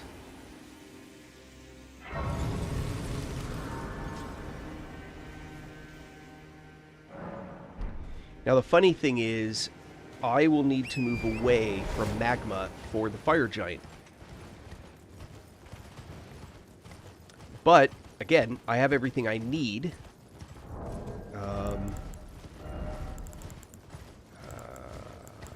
There. Okay.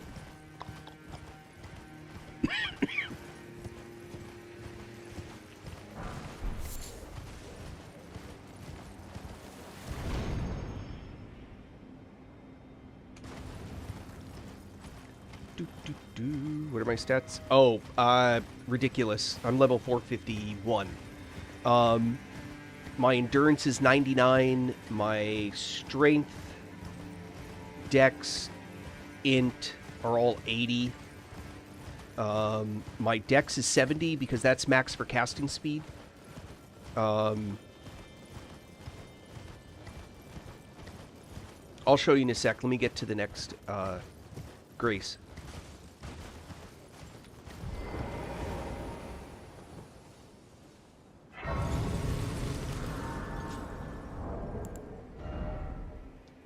Yeah, Faith 80, Int 80, Dex 70, Endurance 99. 60 and 45 are the functional max for those two stats. And Arcane's 45. So Strength 51. From Vigor 60 to 99, you get 200 hit points. And that's not worth the points unless you have nothing else to spend them on. Mind above 45 is extremely low value unless you're going to use the talisman that increases how much mana you get from drinking a physic or from drinking a potion. If you have 10 hits of blue, that is going to be about the equivalent to Mind of 42. So if you have a Mind of 80 and you spend it all down to 0 and you take a hit, you get 42. Right? Then you spend it down 42, spend it down 42, spend it down 42. The only amount above 42 you get in the entirety of a fight against a boss or running through a dungeon or whatever is going to be what's between 42 and 80 when you start with full FP. Unless you're using other items to regenerate FP, you're getting nothing from it. And very little even then, because all the regen is very slow. So keep that in mind. And this is one of those things where people are 60 and 80 and all this. It is a value proposition. That's ultimately what all of this is. It's about the value of having more of this stat. And anything above about 45, there's virtually no value over the course of a long fight. Because it doesn't give you any more over the course of a long fight. Only that initial jump. So it's nice if you want to summon with a high FP summon and not have it affect how much you'll have for the rest of the fight. Other than that, it's very low value. Kind of a curious thing. Anyway.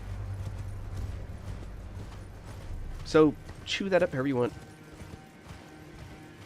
So 99 strength has nearly a 0 damage increase over 80.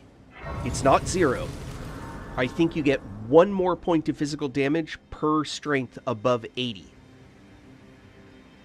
Vigor from 60 to 99 gets you 200 health, 200 hit points.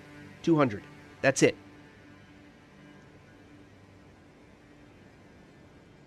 So you'd probably be better off putting those points in Arcane for better drops and a couple of gear. But that's entirely up to you. Again, I'm not judging your build. I'm just explaining the math behind it. That may not matter to you. That may be what you want. Keep doing it. This isn't judgment. But that's why my Vigor 60, I mean, Jesus, look at my health bar with a 60. It goes like that much longer if it's 90. It's just not a lot. Now, if you have plenty of points to spend, who cares, right? If you're level 999, they're all full. So what's the difference? But that's a whole different thing. Now, this is something that's kind of funny. If you watch, look at the bird. Watch the bird right in front of me. Watch the bird. Ah, no more bird. It's so funny.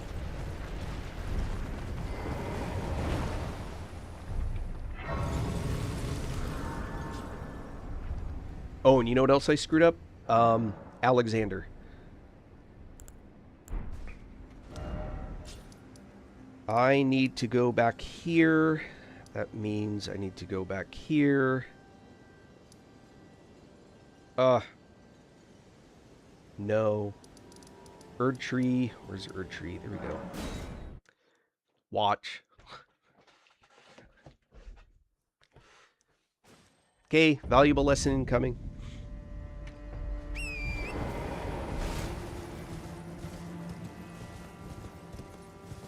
Go this way.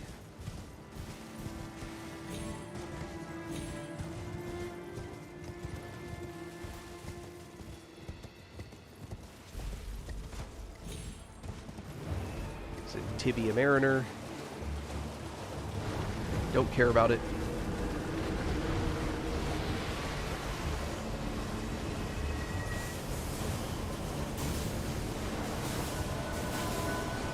There it is.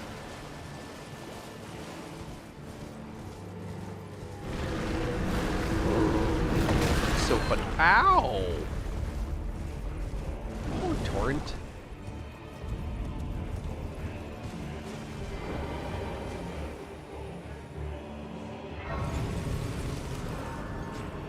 Gonna reset stuff. There we go.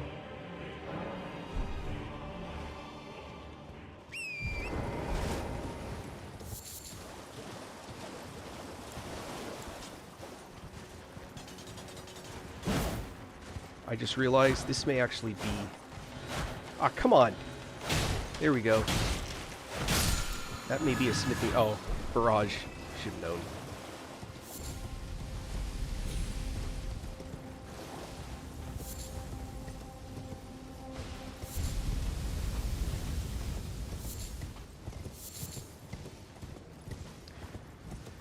One of the things I like about... which ending do you still need? Frenzied Flame?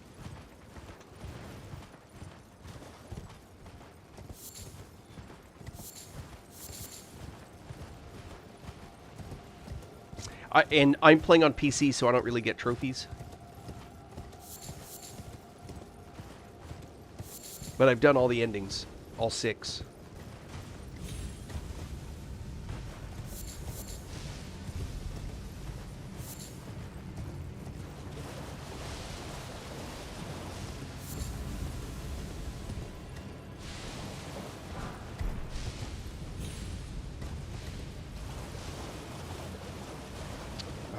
Let's see, a few spells. There is a couple of spells, incantations actually, that are difficult to get.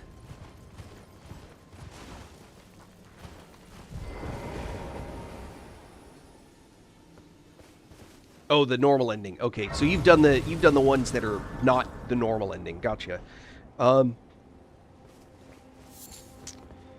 There is a set of incantations that you have to do in order to get the dragon to spawn, so that you can get the remembrance of that dragon, so that you can get the incantations, which are otherwise garbage and don't work well. I hate that. I hate it when they do that. It's like a huge amount of effort, and what you get for it when you're done is junk.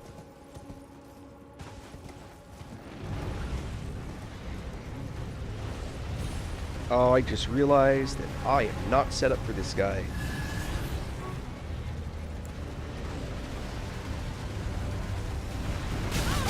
What? He's still here? Sorry. Let me get back where I can summon this dude. What? Why? Oh, there we go.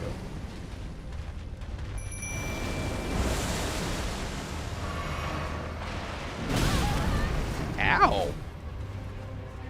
Schmuck.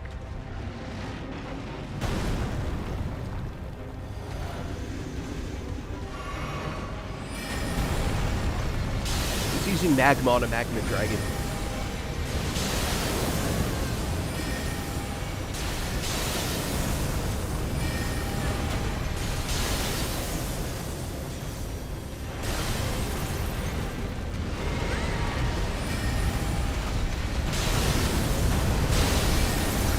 Uh-oh.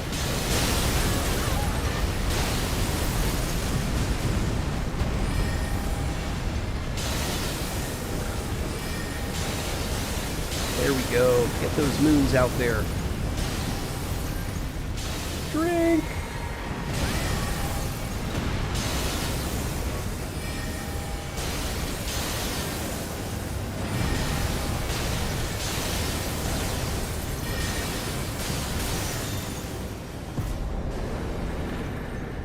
There we go.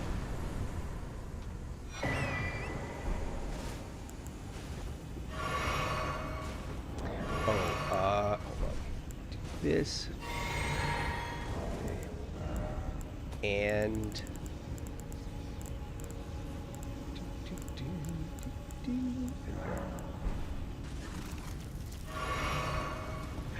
He whinnied.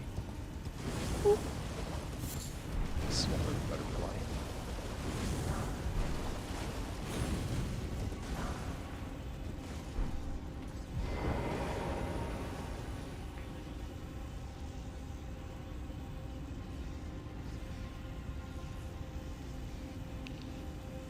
How is he not here?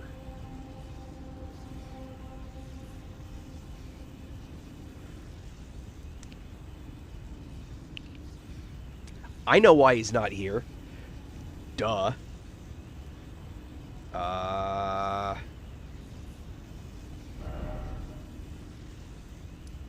know exactly why he's not here. Because I haven't killed Radon yet.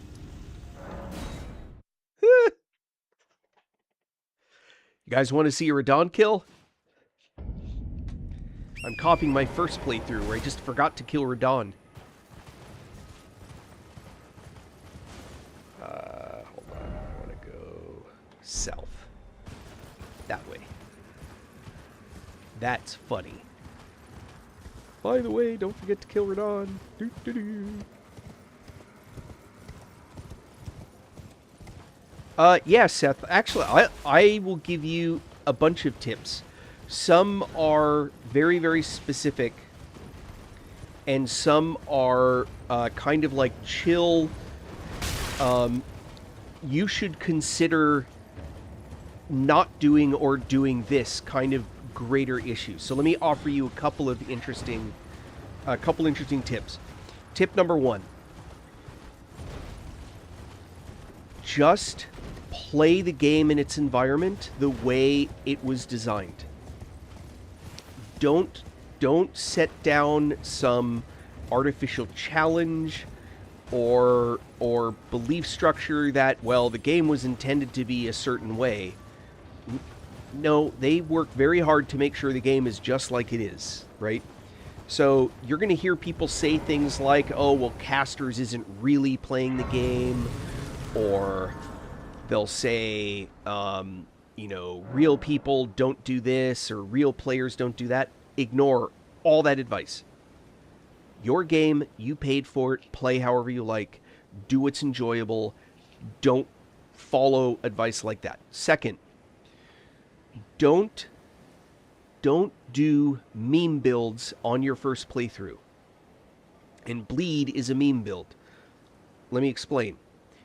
If you create a build that's designed around one thing that happens, like bleed build up and then a bleed hit for extra DPS, if you design your whole build around that, it is a crutch.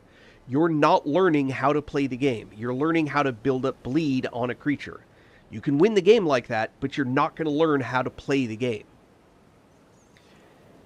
So you're much better off learning all aspects and learning the various things that you're going to want to be able to do in the game. Right? So, for example, you should learn how to put up your guard. You should learn how to counter an attack that is hit your guard.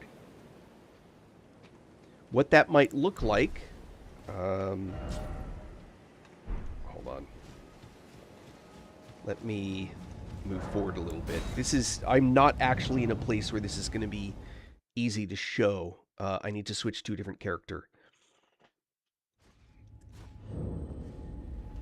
Seth, are you still there? I just want to make sure I'm not, like, explaining stuff and no one's there to listen.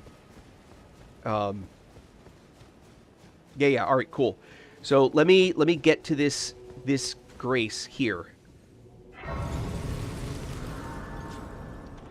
And then do this. Stick around. I'm not actually going to stop playing. I'm just going to switch characters.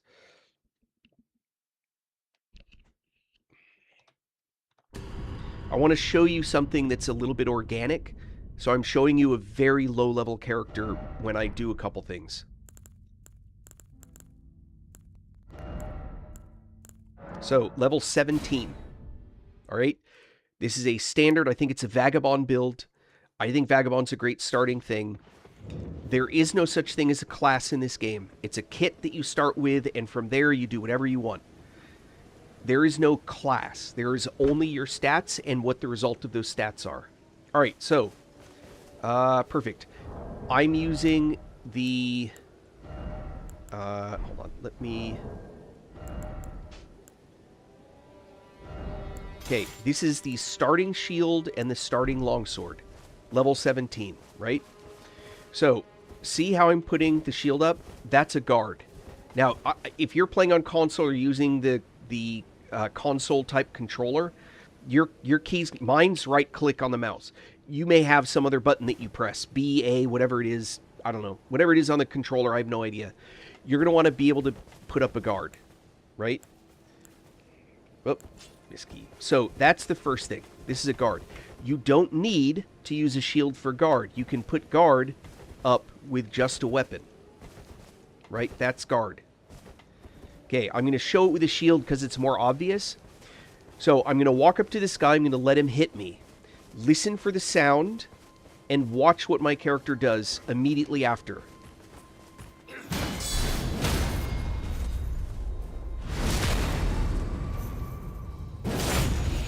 Now, this won't always work like that, right? That's not always a thing that will actually work.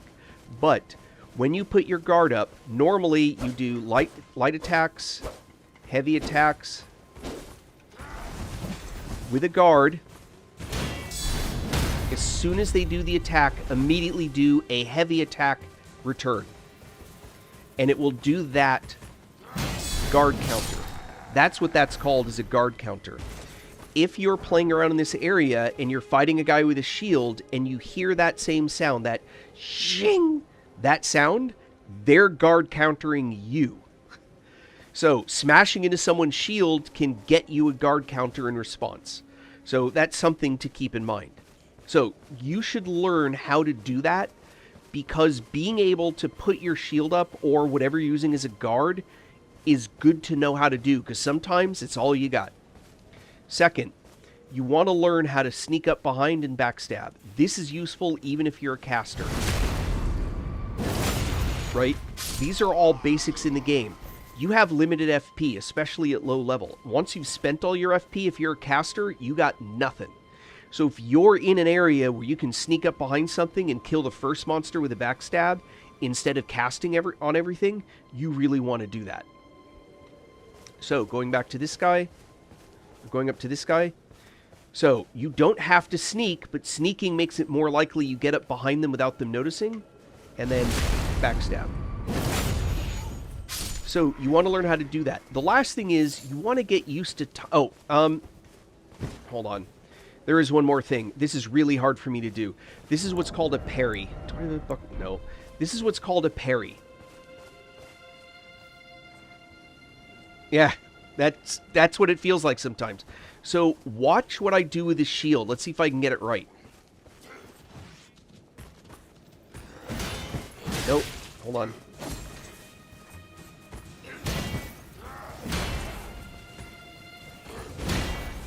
I'm never going to get this right. I suck at this. I really do. That. See how I took the shield and I smashed him away? That's what's called a parry. And a parry will always end... If you can engage a parry, you will always end with that attack. That requires that you have a shield with parry or a weapon with parry, and there's a very limited number of those. There's a weapon literally called a parry dagger that has the ability. The smaller the shield, the easier it is to parry, by the way. Yeah, so if you're using a Bloodhound Fang, that's going to be kind of like using... Hold on, did I go heavy? I did. Let me take that off. All right.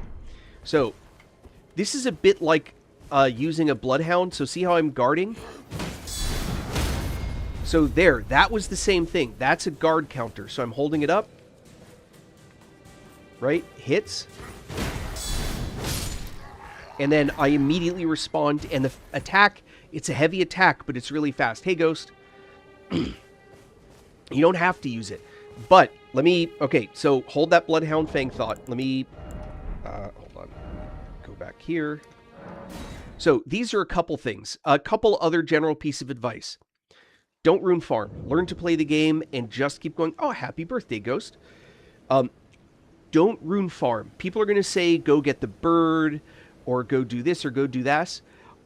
On your first playthrough, this is all first playthrough advice. On your first playthrough, if you have like 4,000 runes and you need 4,200 to level, yeah, go get yourself 200 runes. Don't run around risking like an entire level running through a dungeon. That's something that you might want to do. But I mean, don't find a place where you can keep just getting runes and runes and runes and runes and go from level 17 to level 42 in like an hour. You're not learning anything. You're not learning how to play the game, right? When you get to mobs that do not care if you have 1,000 or 1,300 hit points, because they hit so hard you're dead in 2 shots either way, it won't matter. All that leveling will mean squat if you don't know how to properly defend and all of that. Let me show you something about the Bloodhound Fang. You may already know this. I'm going to camp out. So it is important, in my opinion, that you should focus on playing the game. Go into dungeons, explore areas, pick up everything, learn what stuff on the ground looks like, learn how to spam the E key to just pick things up while you're running by. Learn how to jump from one thing to another. Learn what height a fall will kill you and won't. Learn how to set your keys up to what you put in what space for different things. Learn how to craft. Learn how to use pots. Learn how to use throwing items, and on and on and on. Learn those aspects of the game. If you power your way through and you farm your way through and you just learn how to walk up and just smash and cast, you're not going to learn any of those things. And when you get high enough level, people are going to start telling you, throw a sleep pot to stop this thing from happening. You'll be like going, a what? How do I do that? Or your timing is off because you haven't learned how to do all that kind of stuff. All right, so Bloodhound Fang. Who's going to have a Bloodhound Fang? You might have a Bloodhound Fang. I got to look real quick, so... Losing my voice. All right, let me see. Do I have one on me? Do I have one in my chest? Oh, I gotta have one in my chest. I got a lot of gear in here. Let me see. Oh, maybe not. That's crazy. Oh, there it is. Bloodhound Fang. All right, check this out. Let me make sure I can use it.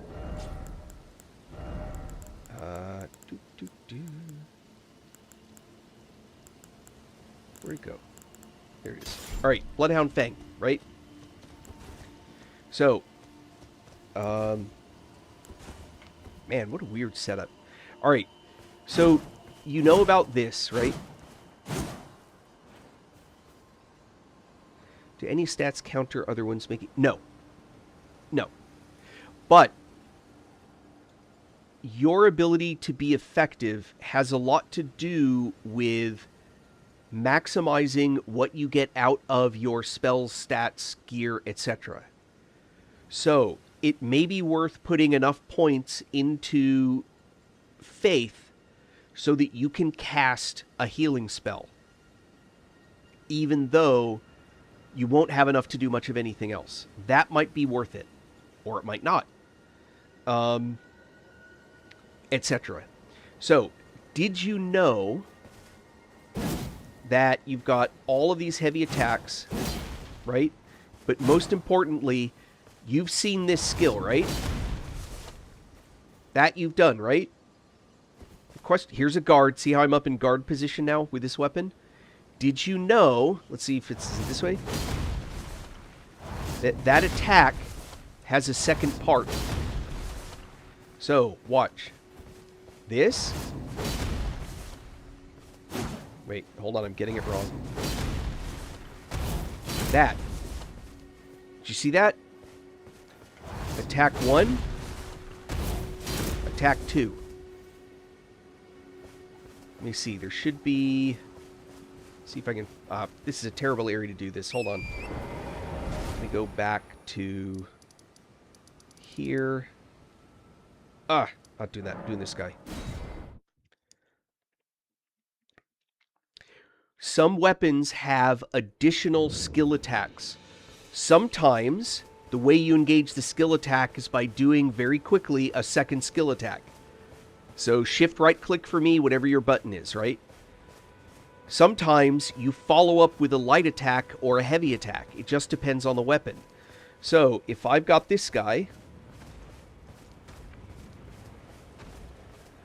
I come in.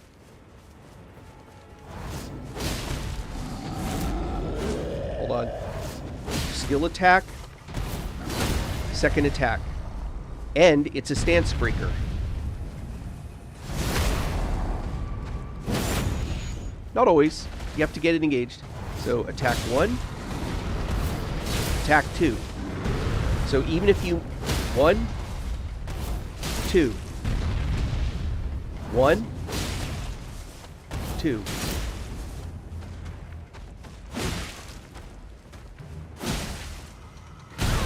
Aya.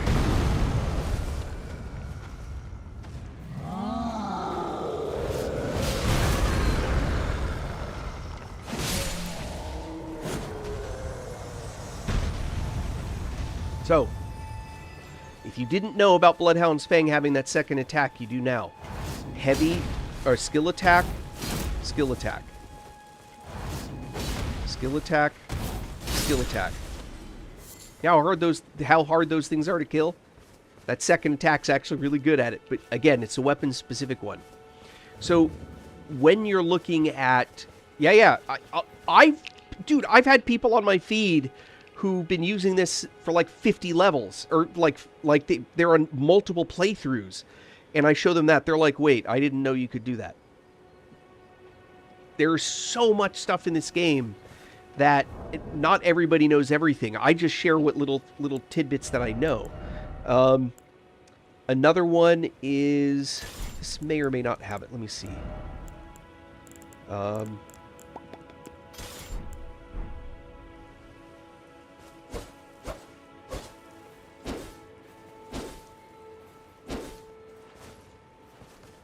But I'm looking to see if this has it. No, this one doesn't. I don't think I have any other 2-of-1 weapon. I don't. Bummer. All right, let me show you one more thing.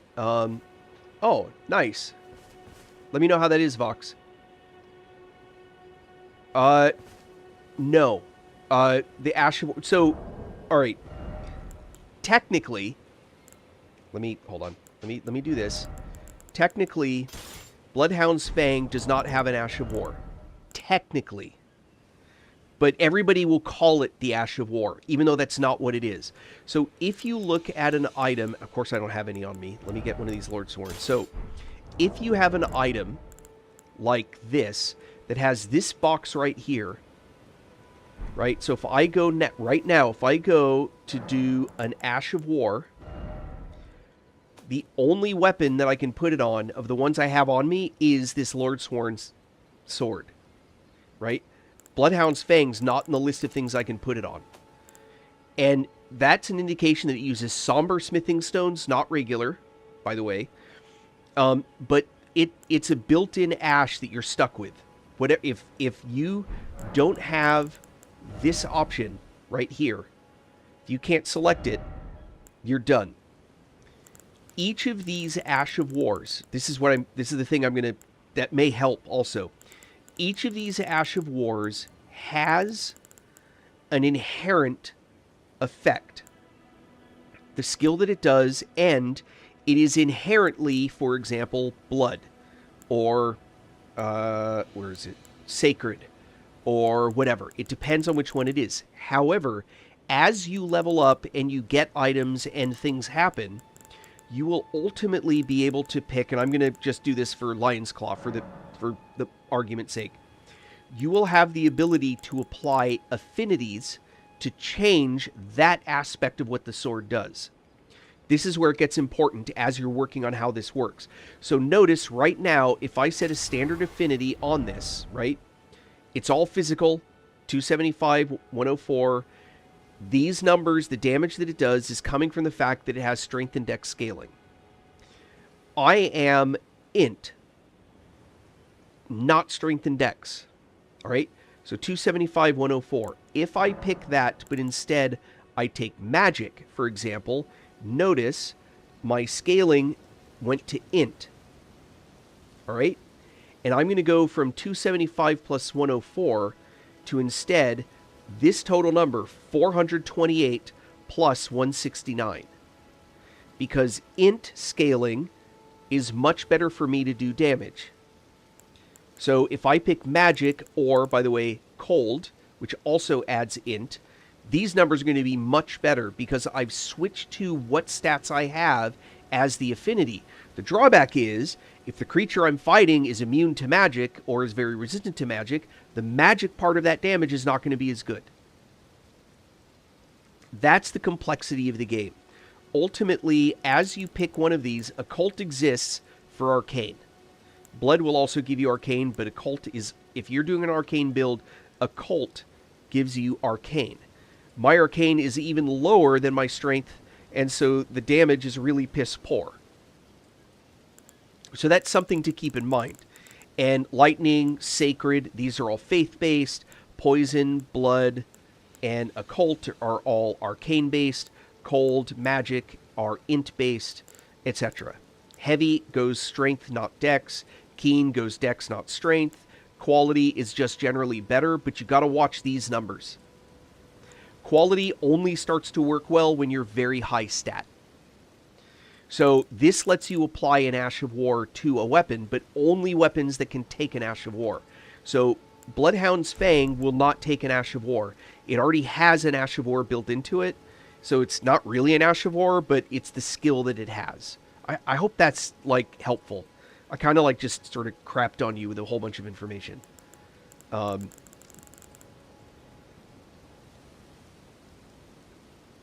So, okay, first off, I'm not sure what level you are. If you're fairly low level, you probably don't have... You'll only have a few of these Ashes of War. Just pick any, whichever one you have. You might have this one. Determination. This is one you get pretty early on. You might have Determination, and when you go to grant Affinity, you may only have, like, Standard, Heavy, Keen, and Quality. You may not have the rest of these, because you pick some of them you pick up fairly late in the game. So I don't know how far along that you are. And the best thing to do is to go to add an Ash of War to a weapon. If you're going to do this, go to add the Ash of War and literally look at what your physical damage is going to be. Just do that. So if you highlight heavy, if I do standard, it's 275 plus 104, so 379, right? That's what I'm going to be if I go standard. If I go heavy, it's going to be 252 plus 117 with my stats. So that's 369, right? So 369 instead of 279. No, this is 379. Sorry, 379, 269, 379, 379. This is better. Not by a lot, but it's better. So standard is better than heavy. Keen, that went to dex. So when you look at that one, look at what the numbers are. Add these numbers up, compare them to these. I already know this one's better, right? Go to quality. Look at the number you have now versus this, right? Okay. Remember I warned you about bleed advice, right? See? See? Bleed is great advice. Learn how to play before you become reliant on bleed. So, bleed adds a secondary thing. So not only do these numbers change, but also it causes blood loss buildup. So if you go with, what is this, 24? Okay, so watch. I'll just show you bleed if you're not familiar with it. I'm just going to go out. Hold on. Switch to, I just want to get rid of that. Do I have a shield? I do. All right, shield. Lord Soren. So I'm not doing anything strange.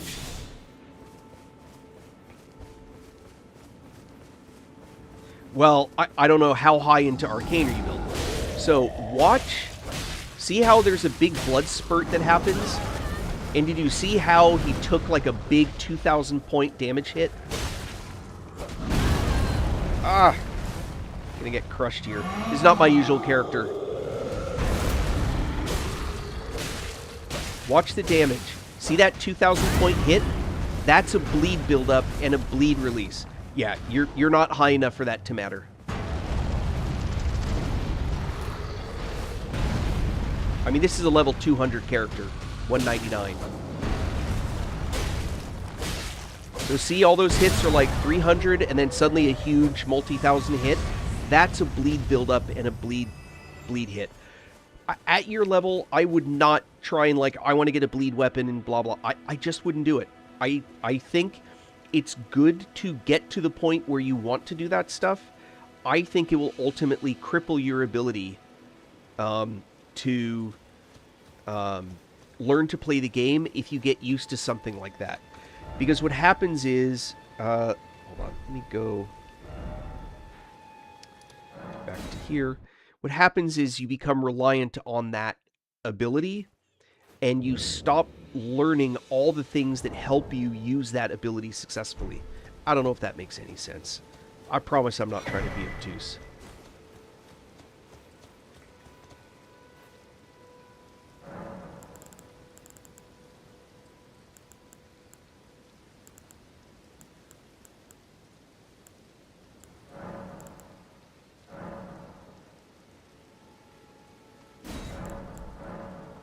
Yeah, it was already maxed. That's right. That's my point. When you get to higher levels, you need that. That is, the game is designed to make you use those things to be successful. It's scaled for that. When you're killing that boss that has these when you're trying to put these abilities on, but you're talking about complicated builds doing complicated things, right? When you're looking at low levels, you really want to learn the basic skills of the game. And at level 35, you want to focus on doing things like making sure that you spend your runes first on leveling up your weapons before you spend them on leveling up yourself. Having a +7 weapon is going to be much better than one more level for you.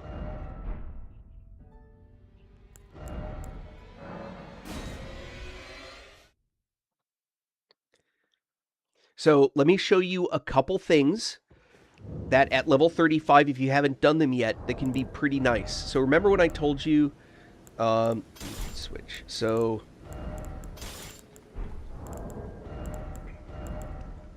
Alright. So this is a Lord Sworn Straight Sword. Great weapon. Yeah. Elden Ring loves punishing stupid, by the way. Alright. I'm going to show you something. The weapon I'm using right now is a broadsword. You buy it from a guy right here. He sells the broadsword. This is where you can get it from. You just kind of go, run this way, hop down to the beach, and go and get the broadsword from him. It's like 2,000 runes or something. So I'm going to fight this guy with nothing but the broadsword. I'm going to knock him down, and then I'm going to crit him with the broadsword. Okay? 114. Ah, crap. That's not what I meant to do. Hold on. Oh, hey, you. 114. No! Ah! I've showed this 1,000 times, and now it's not working. It's killing me. Alright, hold on. We'll get there. Hey, Slim. Come here. Okay. 136. That's my 4th failed crit. Hold on, we'll get there. I promise. I promise. 114. 459. It's the 459, right? Alright, now, I'm going to do a quick switch before the crit. Alright? So 114.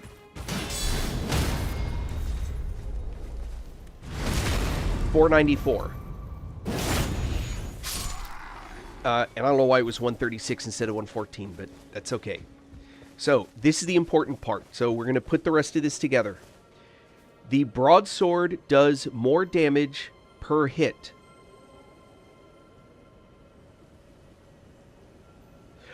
Neither. That's specifically a crit. It's this equivalent to a backstab. It's you would just do a light hit. Don't do heavy. Just you're supposed to line up in front of them or behind them and just stab them. I hope that answers the question best I can. Now, remember that 114. So watch what happens here.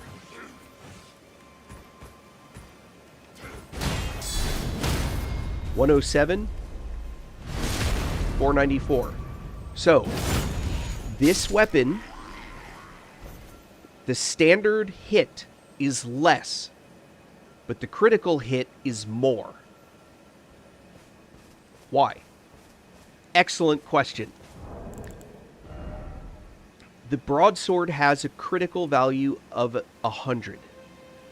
The Lord Sworn has 110.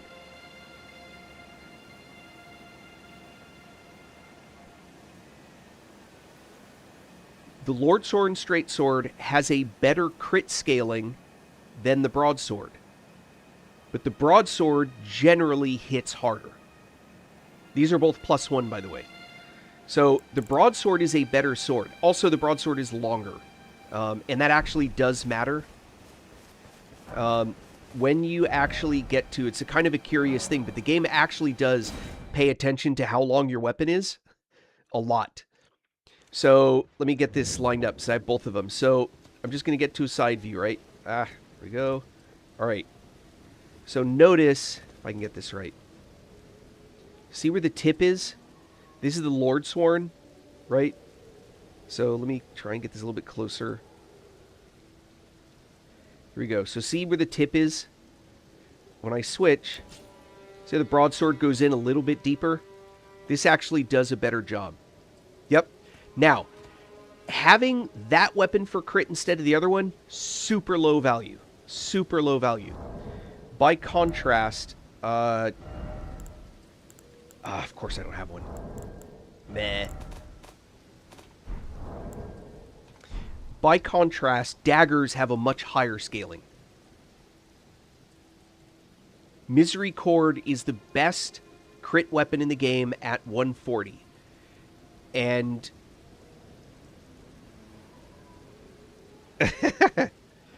no. I'm on a low-level character to explain stuff. So, the Misericord has a crit of 140, and has an obscene level of damage that it does in a crit. So, it's like ridiculous, seriously. My record for a crit is over 100,000 damage. Special case, but it's still, I still take credit for that. I still like, yeah, I did that thing, right?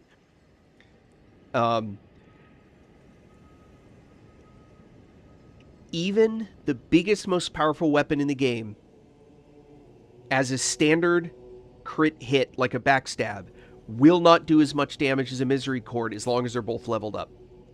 You're very welcome. But really, the single biggest piece of advice that I have goes back to that very beginning. Seriously, don't power level yourself up with runes. Just play the game, enjoy the experience, explore everything, walk into every cave. Seriously, it's so worth it. That's what makes this game awesome. The moment that you start power leveling, it's like using cheat codes. It's interesting until very quickly where you're like going, there's nothing left.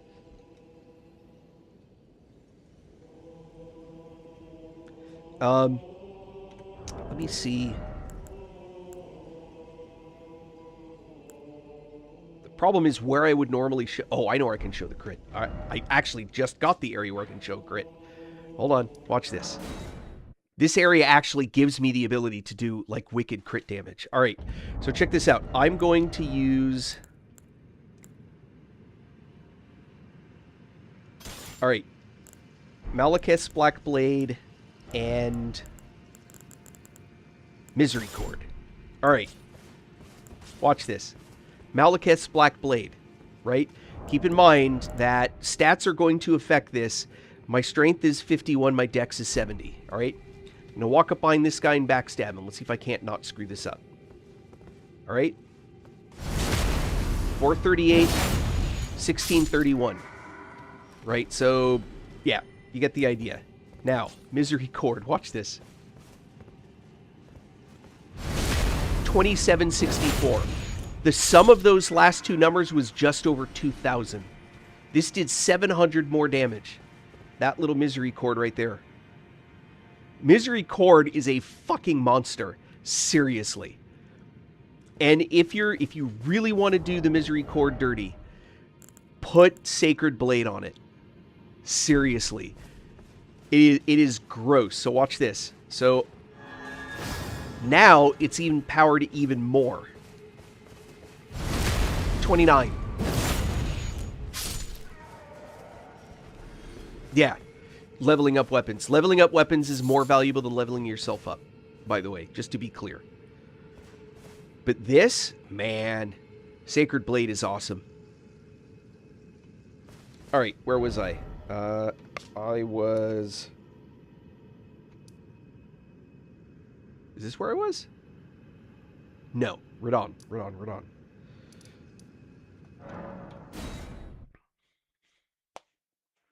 Yeah, seriously, just relax and enjoy the game. It's good to watch the videos that talk about, here's some great weapons and all that, but don't fall into the, well, then I have to have that trap. Oh, yeah, level up your gear before yourself. Hold on. Let me qualify that. So if I'm doing a particular playthrough, right, and I'm going to be using, I'm glad I went back here and looked, because I forgot. So if you know that you're going to be using, for example, broadsword, and you have a choice between spending the runes on getting your broadsword from +6 to +7, or getting yourself up one more level, get your broadsword up. Your level's going to add one stat, right? You're going to get one strength. It's going to add a couple of damage. Leveling up your broadsword will be a much bigger jump than that. Yeah, and part of the reason why is because being a Dex Bleed build, you become very reliant on Bleed. Like, all you're doing is trying to build up Bleed on something. That's actually a foolish way to play, right? And in fact, all right, so keep something else in mind. So when you hit a mob, you look at when you get frost on you, right? Or what, or bleed, or whatever effect, right? The bar goes up and then it slowly goes down.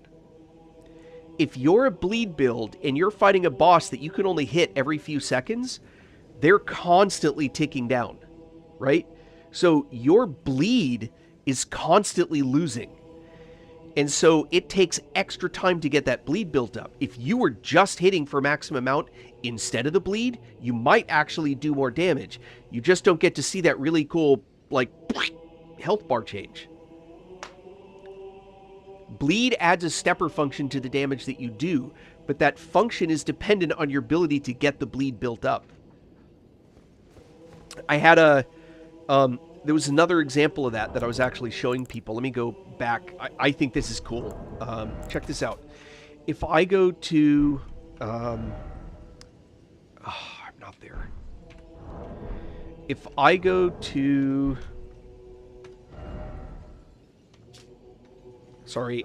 Because this is a new playthrough for this character, because it's a new playthrough, there's a bunch of stuff that I haven't opened up that normally I go to show things off. All right, watch this.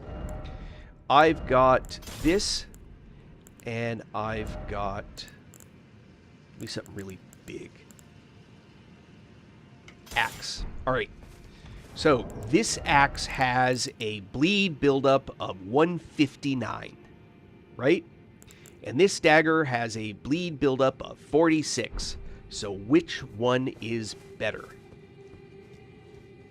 All right, I'm going to go to this guy. I'm going to hit him. And I'm going to hit him again. And I got a bleed on that second hit. Right? Here. This guy...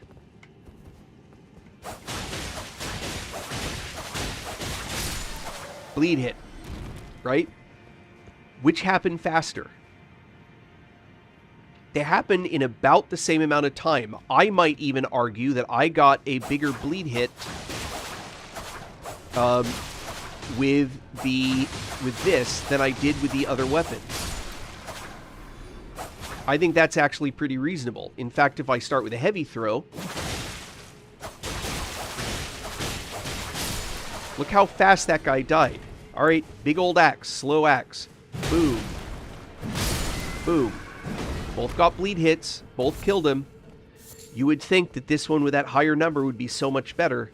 Again, these guys aren't really enough hit points for me to really show that off. I was hoping for something. I was hoping for a little something better. Oh, the knives? Yeah, it's Smith script dagger. It's really the only true thrown weapon in the game. Every attack is thrown. There are some weapons that you can throw, but it's only either their light attack or their heavy attack or their skill attack. This one is only thrown. I tried to President. All right, here, check this out. These guys are, I think, a little bit tougher. So again, we're shooting for bleed. This axe is, the reason I did this axe is actually for rot buildup, but we're not worried about that. So, just going to walk up to this guy, and boom. There's a bleed hit, right? There's a bleed hit. Now he's got rot too. So notice every 2 hits, but now, there wasn't a bleed hit that second hit because too much time passed and I wasn't able to get that next bleed hit in. Right? Now, rot's going to finish him off. Right? So, here is the knives. Oh, hold on.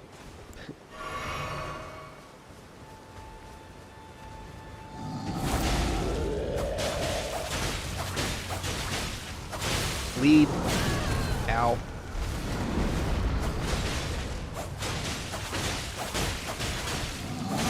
Bleed.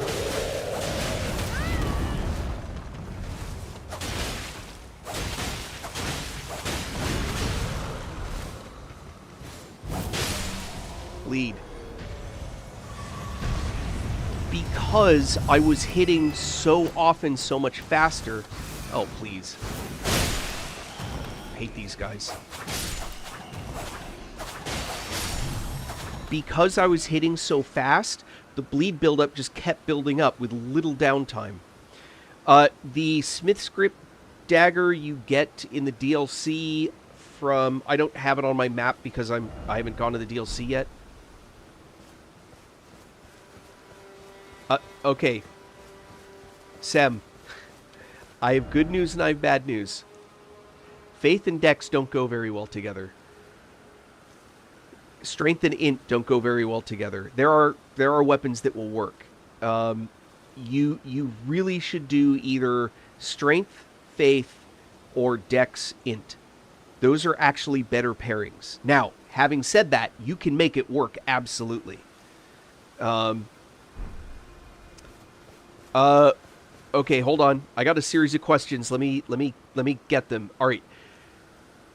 My level is so high that the concept of class doesn't really apply anymore. My faith is 80, my int is 80, my dex is 70, my endurance is 99. So I am whatever gear I put on. So there's not really a class. I just happen to be showing off the Smith script dagger. But the build that I've been working with is a magma build, just to be very, very complicated. But because I have great stats in everywhere, I can kind of do it all. But the build that I've been working on is primarily around doing this attack. So it's based around lava, magma, that kind of stuff. All right, Dex Faith. So let me take that step and try and go back and give you an answer to that. So with Dex Faith, you've actually gotten to an interesting set of combination. Dex Faith. The build that you want to be... Hold on. I'm remembering this right? Dex Faith. Lightning. That's the best Dex Faith build. In fact, it's one of the best builds in the game.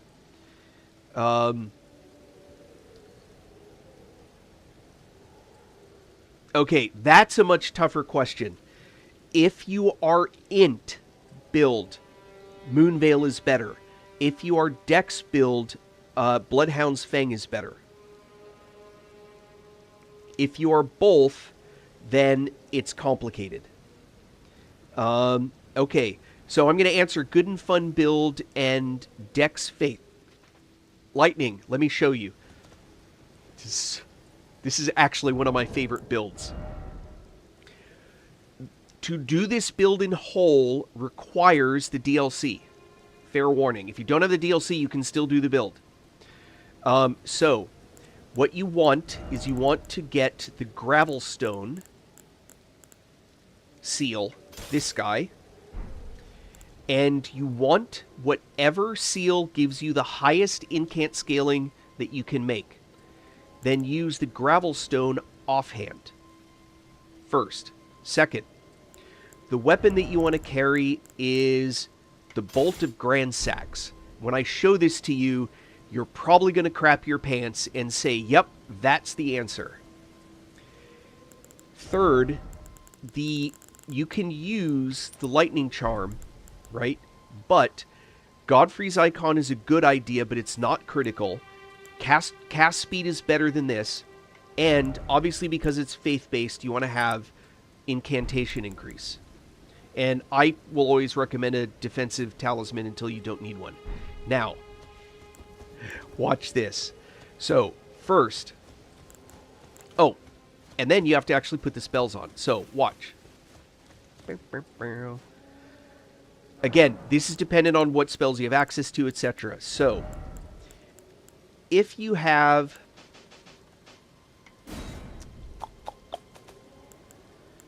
You probably have Lightning Spear. You want to get Knight's Lightning Spear. That's one of the spells that really opens this up.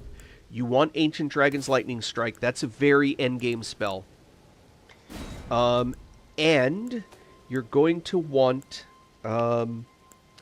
you always want Pest Threads or Pest Thread Spears, whichever one you have access to. They're both an excellent spell. And...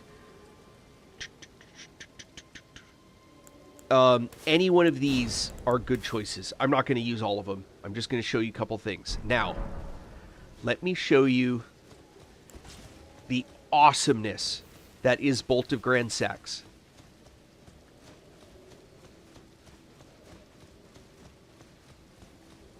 Watch this.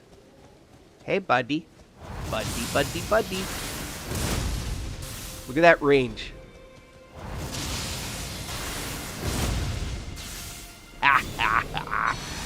That spell is just too much fun. It's not a bad thrusting weapon. It's really long range for thrusting. And if you pair it with a shield, you can hide behind your shield while you thrust. It's a thrusting weapon thing. Right? I'm actually still guarding behind my shield. Right? Okay, now, spells. So, watch. Hold on, I'm going to hop over here, because this is just too much fun. Sorry, this, and by the way, I'm not wearing the armor for this. There's an armor set for this. There's actually 2 armors for this.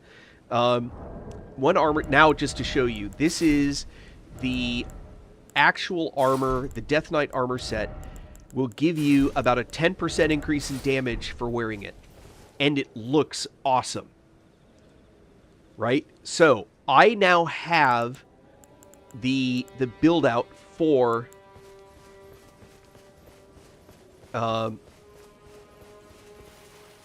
so I just got the I'm using DLC stuff. You don't have to have DLC for this. But the extent to which this build is just freaking awesome is immeasurable. There's so many cool things that you can do if you have the right stuff with it. Right?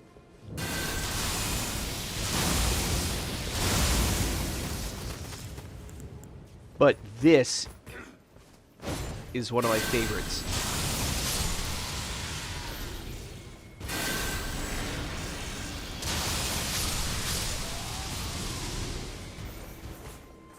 Seriously.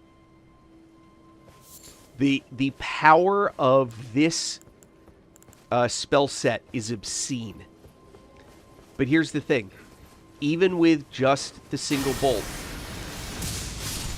it's still a ridiculous amount of damage. So, here's the deal. Empowering your spells is kind of a big thing for lightning. So, you can cast fast lightning spells like this, right? Or you can empower them like this. Oh, need mana for that. Or you can empower them. And empowering will give you longer range. Also, when you use lightning spells... Hold on. Actually... This is another thing about lightning. Many people don't realize that environmental factors will change how much damage you do. Sometimes it's obvious, sometimes it's not. With lightning, it's obvious.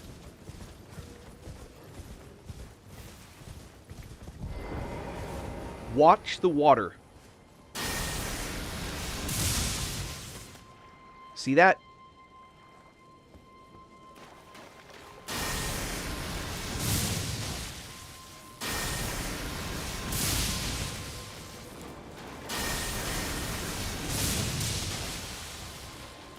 So, it matters, right? If you hit this guy, you're still going to get that lightning leaving the area. And that's going to be bonus damage. Do you hate those? I hate those. They're such a pain.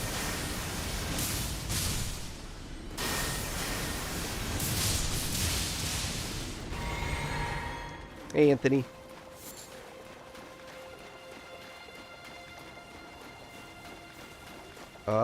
Hold on. Where do you say I should go for the sword and the light of grace? Wait. Oh, you mean to make the sword of light and all that?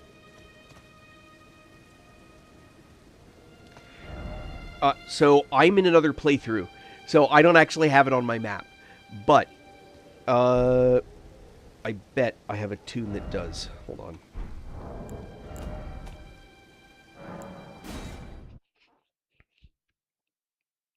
I'm trying to think who's been to... Without the map, it's really hard to show. Right, watching the time.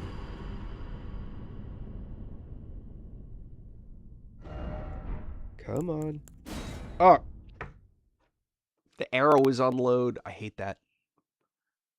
Sorry. Sorry. Sorry. Alright.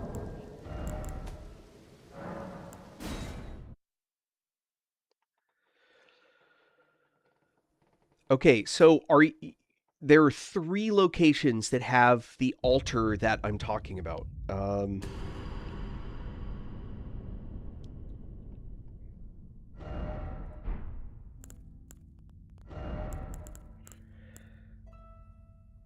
Apostate derelict. Hold on. I need to see where this person is.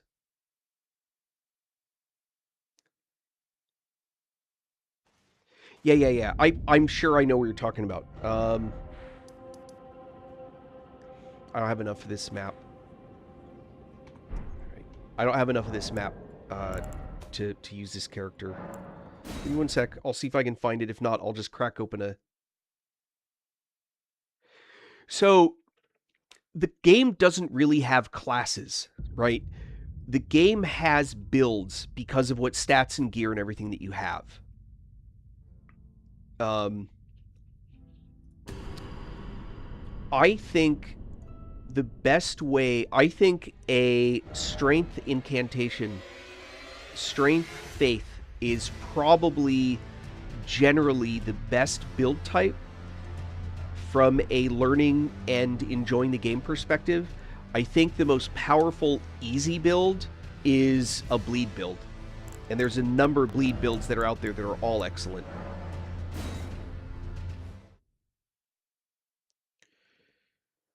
So, like a knight, if you will. Oops.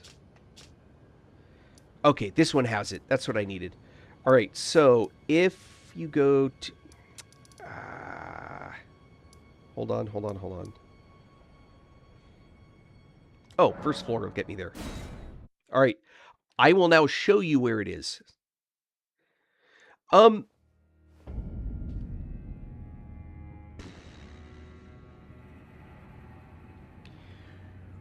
Rivers of Blood is a powerful bleed weapon.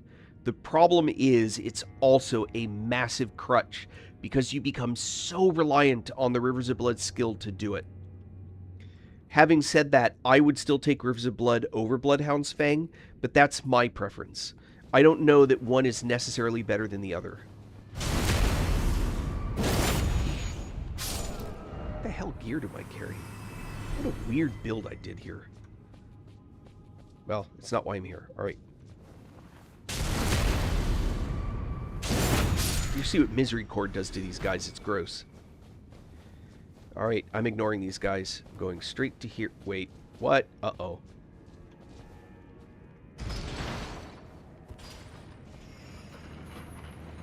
Oh, I went to the wrong place. Hold on.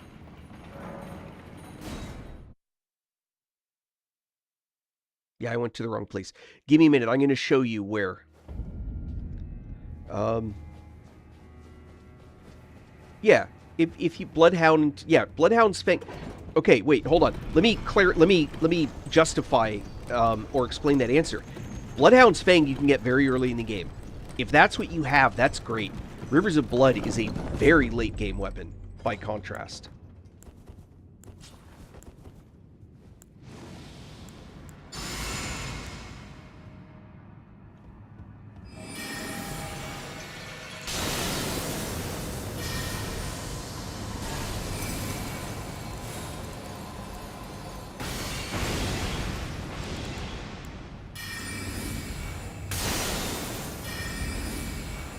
Man, this is a weird build.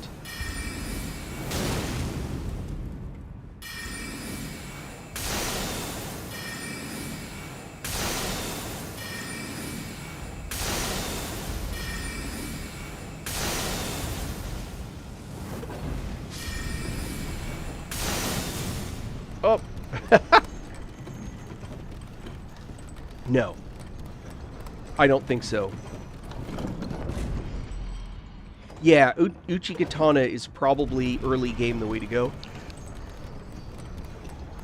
But again, you're not going to be able to put the bleed affinity build on Uchi Katana to make it that pseudo Rivers of Blood until pretty late in the game. My opinion. Hold on, I'm actually making an attempt at showing stuff, so...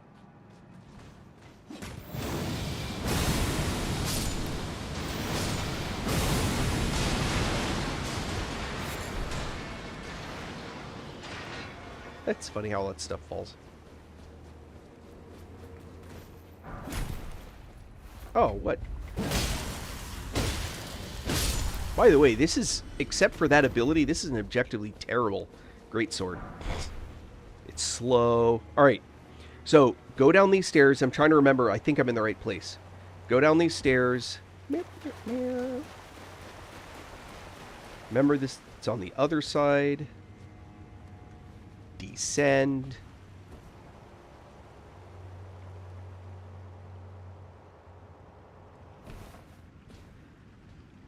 Is the where, and you're using right now, late game. Okay, wait. This character is not using late game stuff. Well, I mean, they are, but they're not. I'm using the Spellblade gear. I have no idea what I was thinking of with this build. I'm light load. So I have no clue what this build was supposed to be. I haven't played this character in so long. So just to be clear. I'm doing this because I want to show where this location was that I was talking about. In fact, if I don't even have what I need to make a fire pot, I'm not going to be able to show you what I want to show you, come to think of it.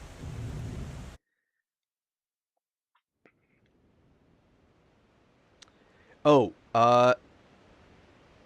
sorry, SEM. Yes, this sword that I'm using, you get by winning the base game.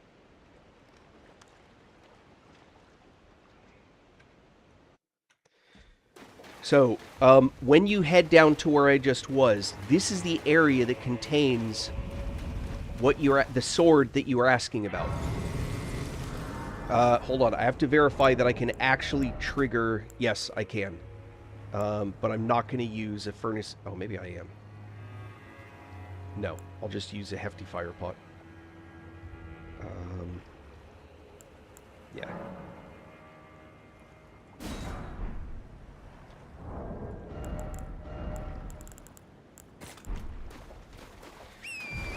So what you're going to do... hold on. Sword of Night and Flame. Which one is that? I think those are two different categories of sword is the thing. That's one of the things that you got to remember is that in some cases it's difficult to compare to. The Sword of Night and Flame, is that a straight sword? Flame.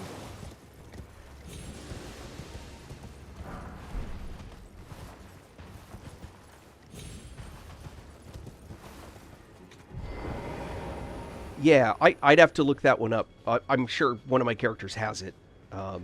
Just probably not on me. I usually don't keep a lot of stuff on me. Yeah, this character's been working through the DLC. Okay, so I'm going to toss this pot in here and wake this guy up. Or not. Alright, I guess I do have to use the actual bona fide thing. Item crafting, hefty furnace pot. And then...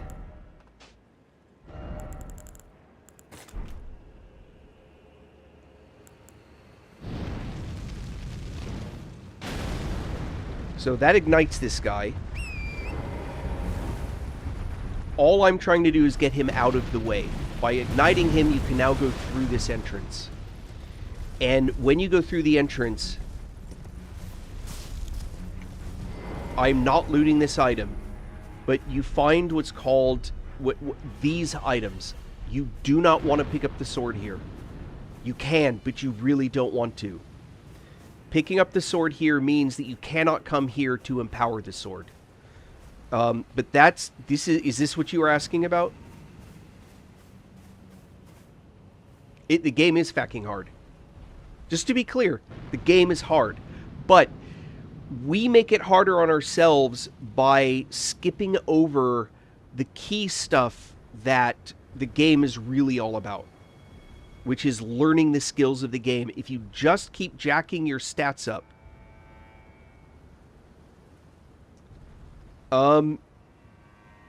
you should learn how to make this pretty early, actually. I would look up which book teaches this one to you, but because you have to have these. Pretty much. I'd be surprised if there wasn't... I think these are key items, right? Books.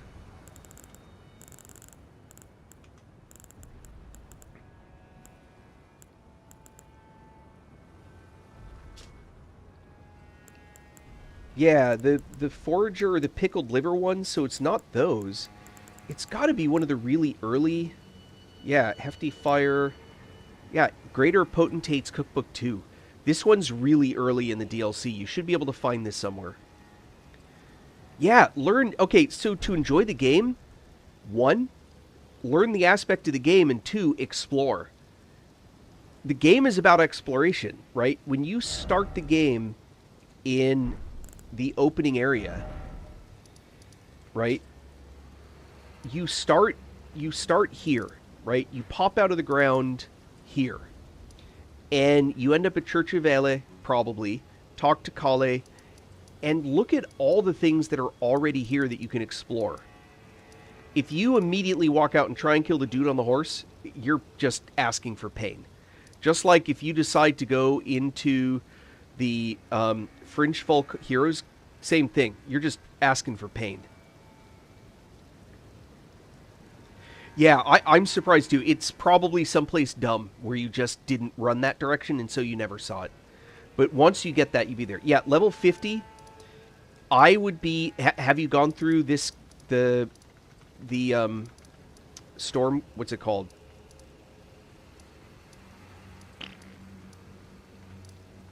Stormvale? I don't know why I'm blanking that. Have you gone through Stormvale Castle?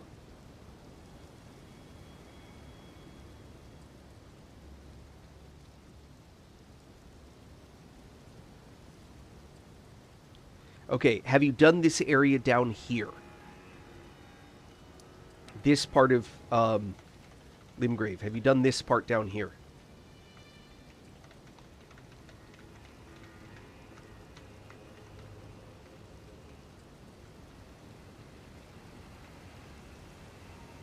Yeah, totally. It's actually got a lot of lessons to learn. Like, yeah, I would head down here next. This is where I would head next. And I don't want to spoil a lot of stuff for you, but there's a lot of really cool stuff down there. This fight, the ultimate goal is to get to this location, Castle Morn. This fight that you're going to do back here, it can be a difficult fight.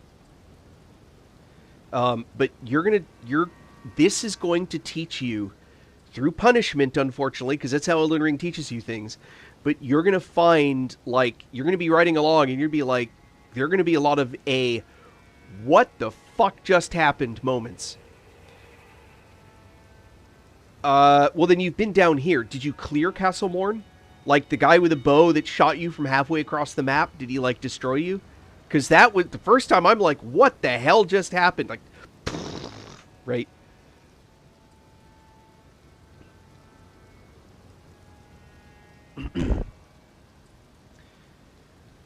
So this whole area, you want to do. Definitely, for example, the Erd Tree. Right, so that means that you're in the right area. You should be going to all these caves. Got these catacombs. You've got the Earthborer Cave. You've got the Morn Tunnel. So this is where you get smithing stones. This is where you get the Glovewort and Gravewort. This is where you have a mix of things. You've got the Tombsward Catacombs. You've got Tombsward Cave. This is really short. There's a bunch of stuff down here. There's a chest at the top of this tower. Surprise. Careful. You want to clear this area out down here.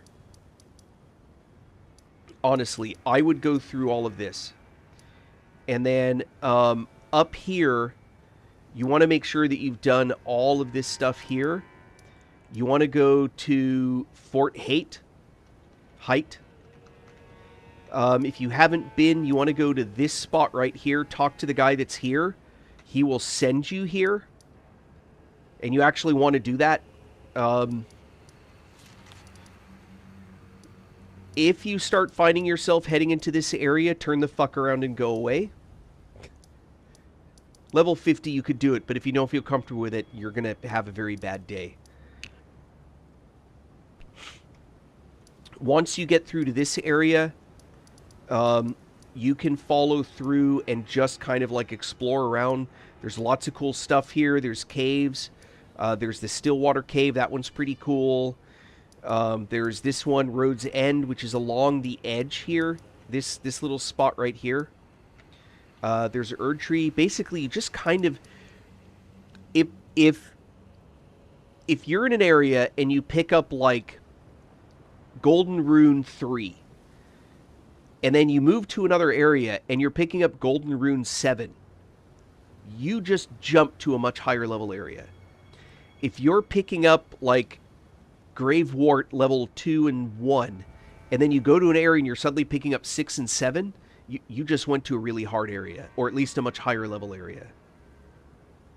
Yeah, yes, exactly. I promise you. Exploration is the secret to enjoying this game. Look at all of this stuff that I've been at, and I have not been everywhere. By any means. There are all kinds of weird secret places. Yeah, that's fine. Oh, and one other general recommendation. I would urge you to avoid spending runes. Golden runes. Don't pop them and get the runes out of them. Leave them that way. You're going to want them later. When you start going back to the round table hold to like level up your, you want to add like make your sword go from 17 to 18 and you're short, you're going to want those to increase those.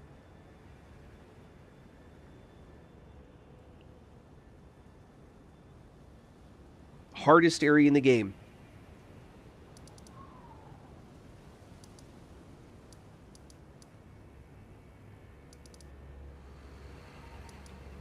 Upper mountaintop of the Giants. Which is why nobody actually fights anything there. This area right here. Right through... no, this area right here. This is stupid. No, that's Fire Giant. This area. I was right. This area. Hardest area of the game. You're welcome. Okay, hold on. Time to go back to my character and kill me some Radon. Late nights and weekday daytime sometimes. Like right now, many days of the week. However, I have a life, I have obligations, and there are things that I need to do that will take me away for 3-4 days. Next weekend, I will not be streaming because I'm going to be in Las Vegas. Mouse and keyboard. Boop.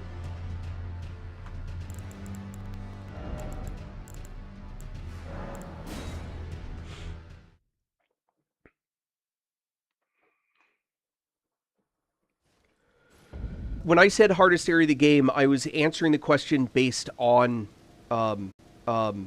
base game. In the DLC, it would be someplace else. All right, hold on. I'm going to go play with Radon, but I'm going back to my previous build.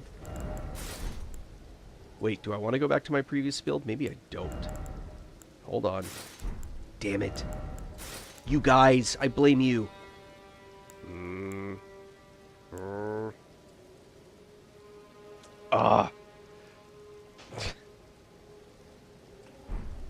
Do I have any spells left? No. Alright, hold on.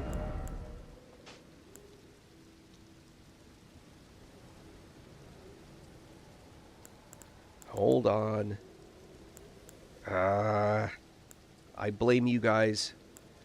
Now you got me back to wanting to do lightning again. Alright, back to Radon. See what happens.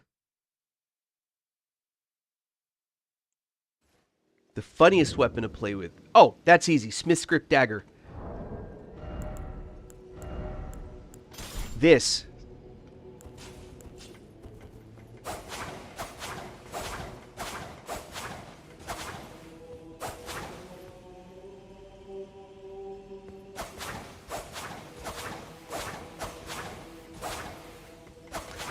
Vagabond. I think Vagabond is the best newbie starting point. Shield, sword, base game mechanics. It gives you enough life to survive, it gives you enough damage to kill things, and it has no reliance on casting. I think casting is a fantastic way to play the game. I think it's a really hard way to learn to play the game. I personally think that Vagabond is the best one. I think Samurai's pretty good too, but I would recommend someone go Vagabond. But remember, the classes doesn't really exist. It's a starting kit, and then from there you can do whatever you want. I mean, you've watched me switch from melee to caster just because of the gear that I'm wearing, because my stats are already high enough. Is if you pump your stats into vigor and strength, you're going to be a melee build. Full stop. That's just what's going to happen. It doesn't matter. You could have started off as an astrologer. If for the next 20 levels, next 50 levels, you're doing nothing but putting points into vigor and stamina and strength, you're going to be a melee really fast. Yeah, I would not recommend starting as a caster. I started as a caster and it made the game much harder. And I did not learn a bunch of things that you really want to learn how to do. Other funny weapons. Bloodhound's Fang, I think, is a funny weapon because of the action. Hey, Blade. Blythe. Now, the way ahead is... Apparently I haven't met him yet. Champions! Alright, here we go. The Radon is the lightning stars build. aligned. The festival is nigh. The festival. Ready as I'll ever be. Ooh. Before we begin, allow me...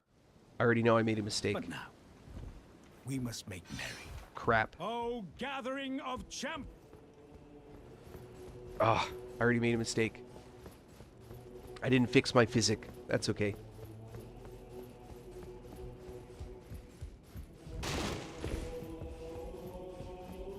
Oh, it's a smithing stone.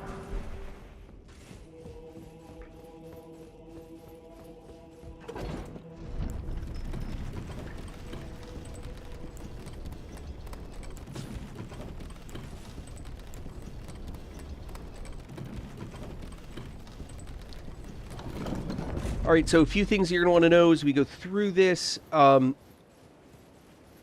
Summon everybody. You don't get to summon your own helper. Summon everybody. I don't care what anybody says. It's stupid not to. Just summon everybody.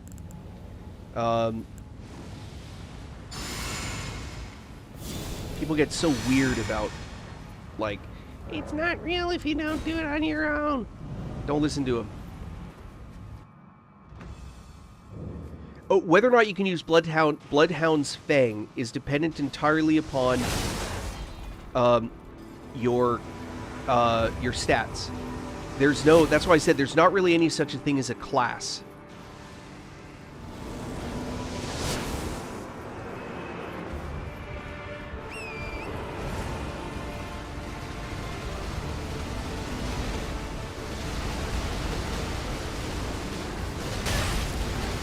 Run!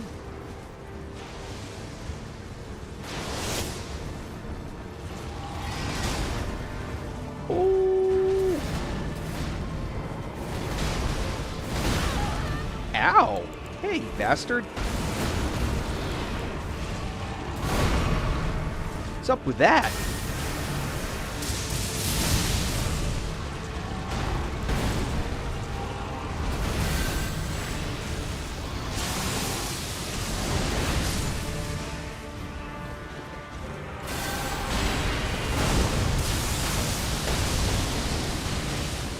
Like that.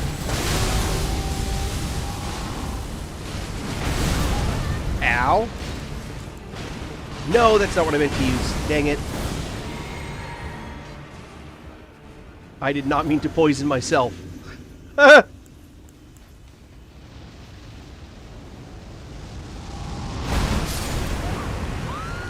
Dude, he's dead. They are freaking cheating. Did you see that? He was dead. They played through the animation anyway. He was literally a corpse flying through the air that just did that. That game cheated. Screw them.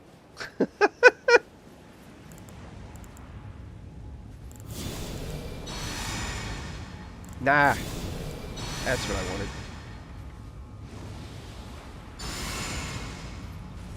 I call shenanigans.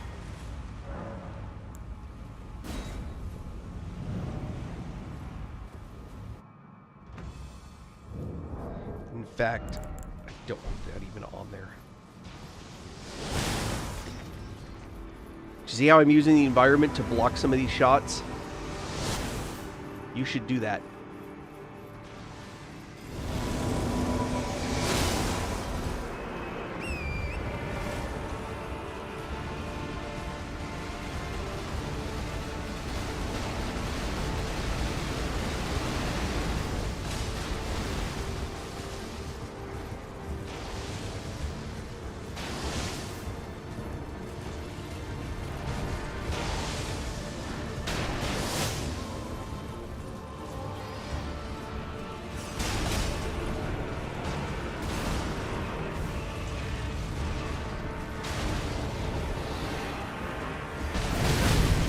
Ow!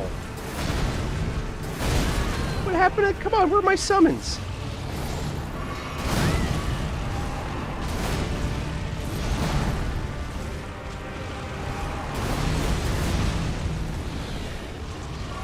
There we go. Finally.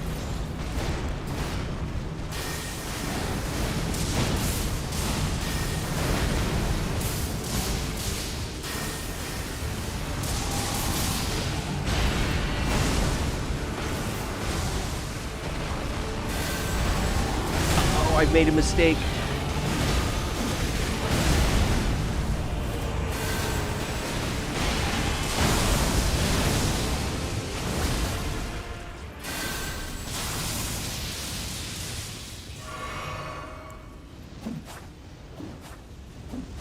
Where is he?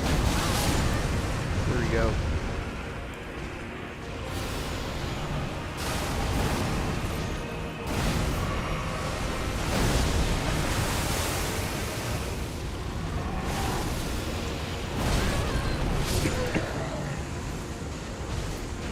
There we go. He died right at the end. Huh. By the way, you ever notice there's this guy you can summon?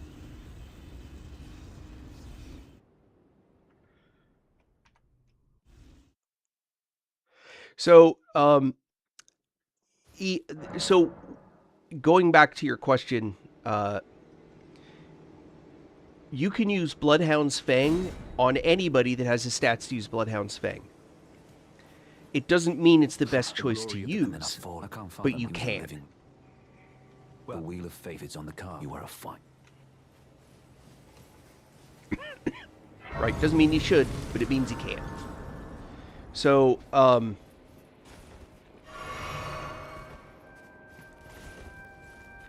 no.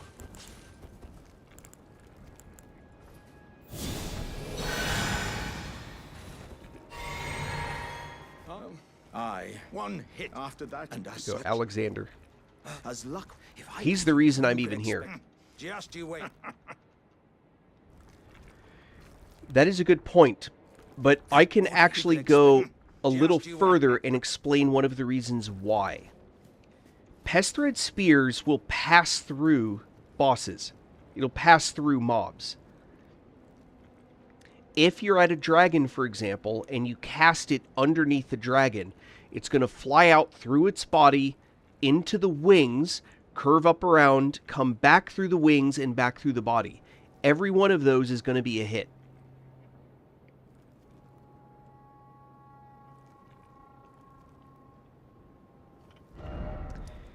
Now we go all the way back here. Seed Water Terminus.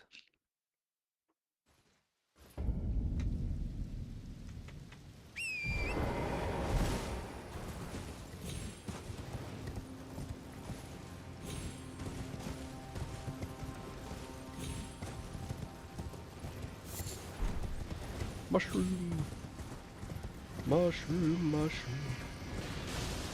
But yeah, Ben speaks facts.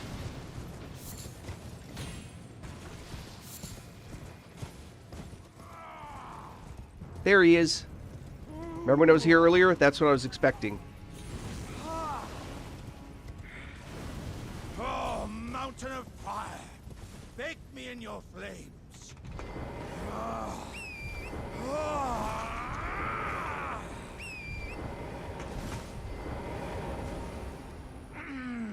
I hardly think I've been take it.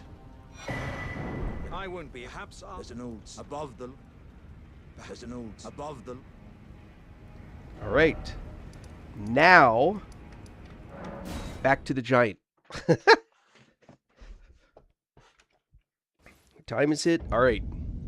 Let's get a fire giant kill in and then call it a night. All right. Let's see. Oh. Ah. I almost forgot again. Hold on. Thinking.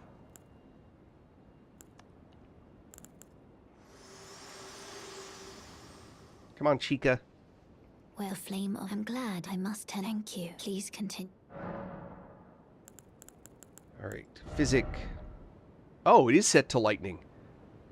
What's funny about that is that means that I've had the wrong physic on there since the last time I used a lightning build. Huh. That's funny. Oh, wait, hold on. One other thing. I also changed the gear I have, so maybe...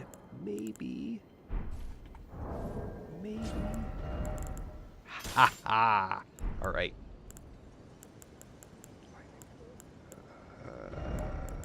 Fire.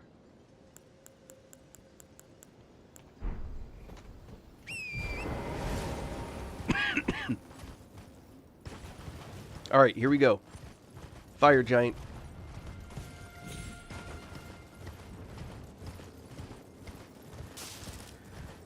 Yeah.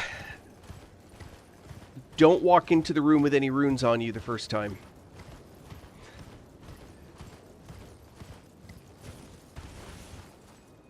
Alright, let me see.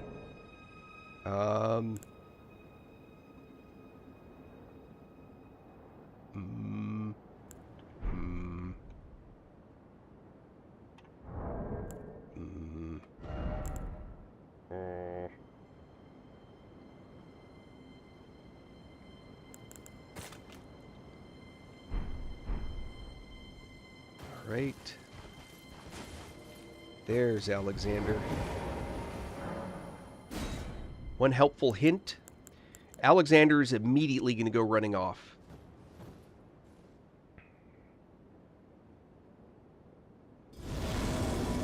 Stats.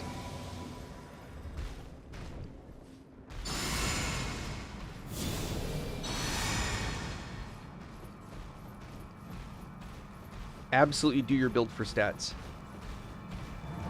But I'm a firm believer in form over function.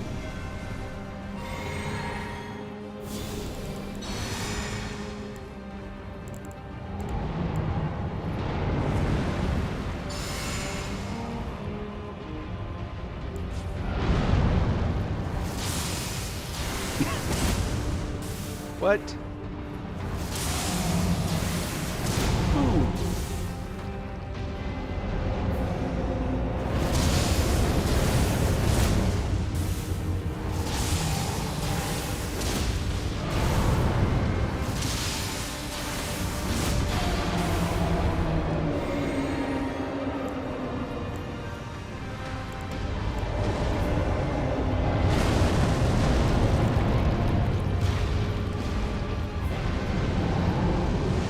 Oh, I don't want to be here right now.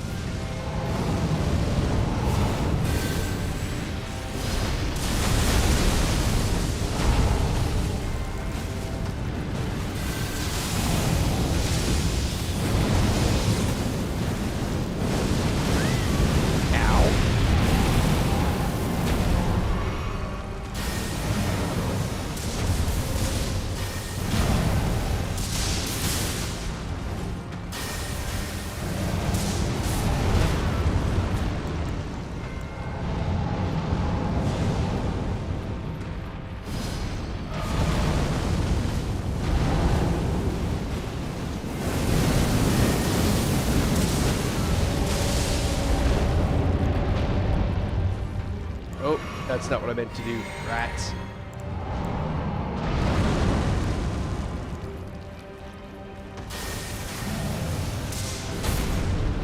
Oh, not quite in range. There it is. Alright, so...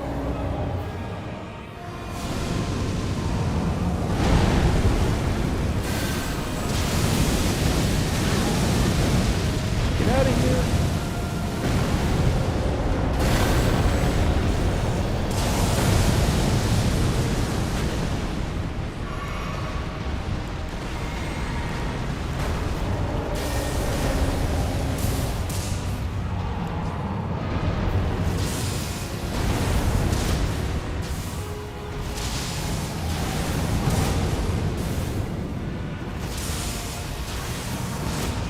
Ah, would you stop it?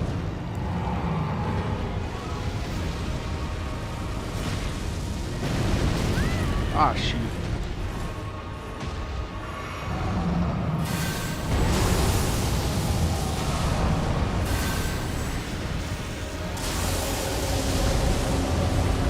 Good lord.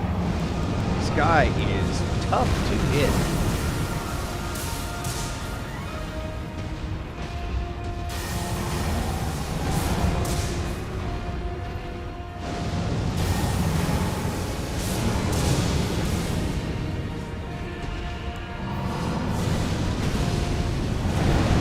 Drink.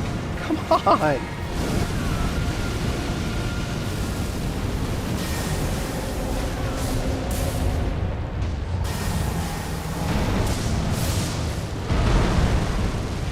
Look at how many... I mean, this guy is just, like, impossible to hit. That's it. Lightning or not, test thread.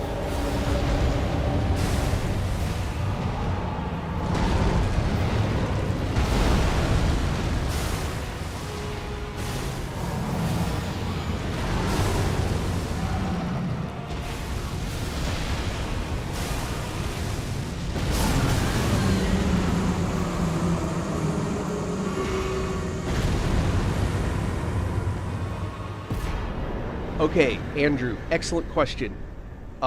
Yes, it does make a good build. However, being Frenzied Flame does not actually make you better if you're using Frenzied Flame.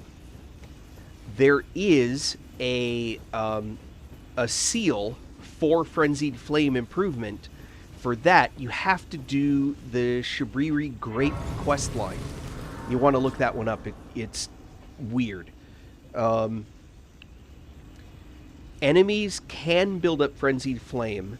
However, most bosses and all that kind of stuff are immune to that.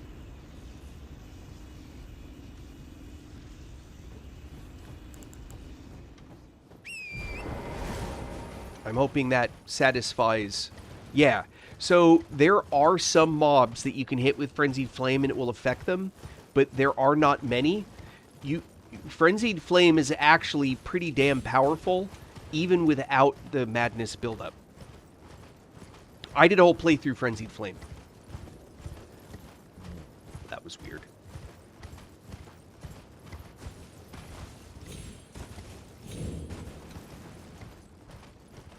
Yeah, Frenzied Flame is a fun build. However, there's at least one boss in the DLC it does jack and shit to. Yep. Wait. What about the death?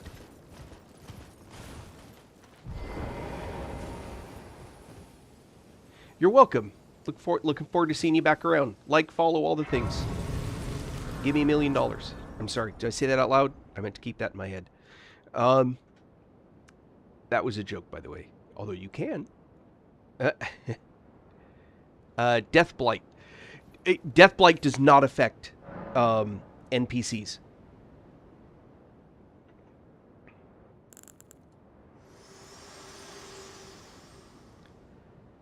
I have long observed this world and death. Are you to commit? I'm ready. Let my hand. Let us commit The cardinal sin. Look at that. I love that, like, both people doing the same thing. Yeah. Deathblight. Now, in Convergence, the mod, Deathblight can work against NPCs. Here's the weird thing. The Deathblight damage is holy. Since there's no opposite of holy damage. Oh, skip. That's what I meant to do.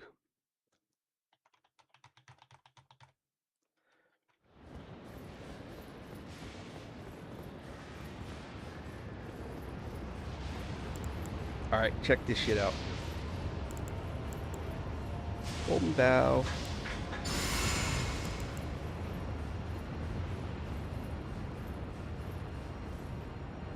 Go here, and then here, and then here.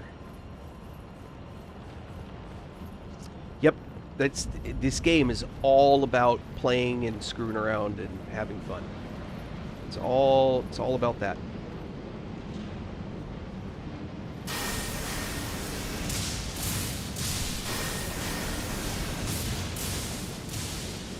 Crap.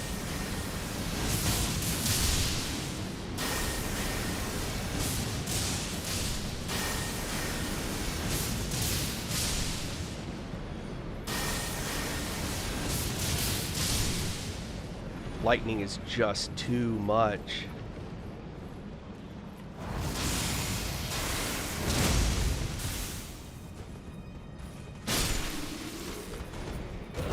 Whoops.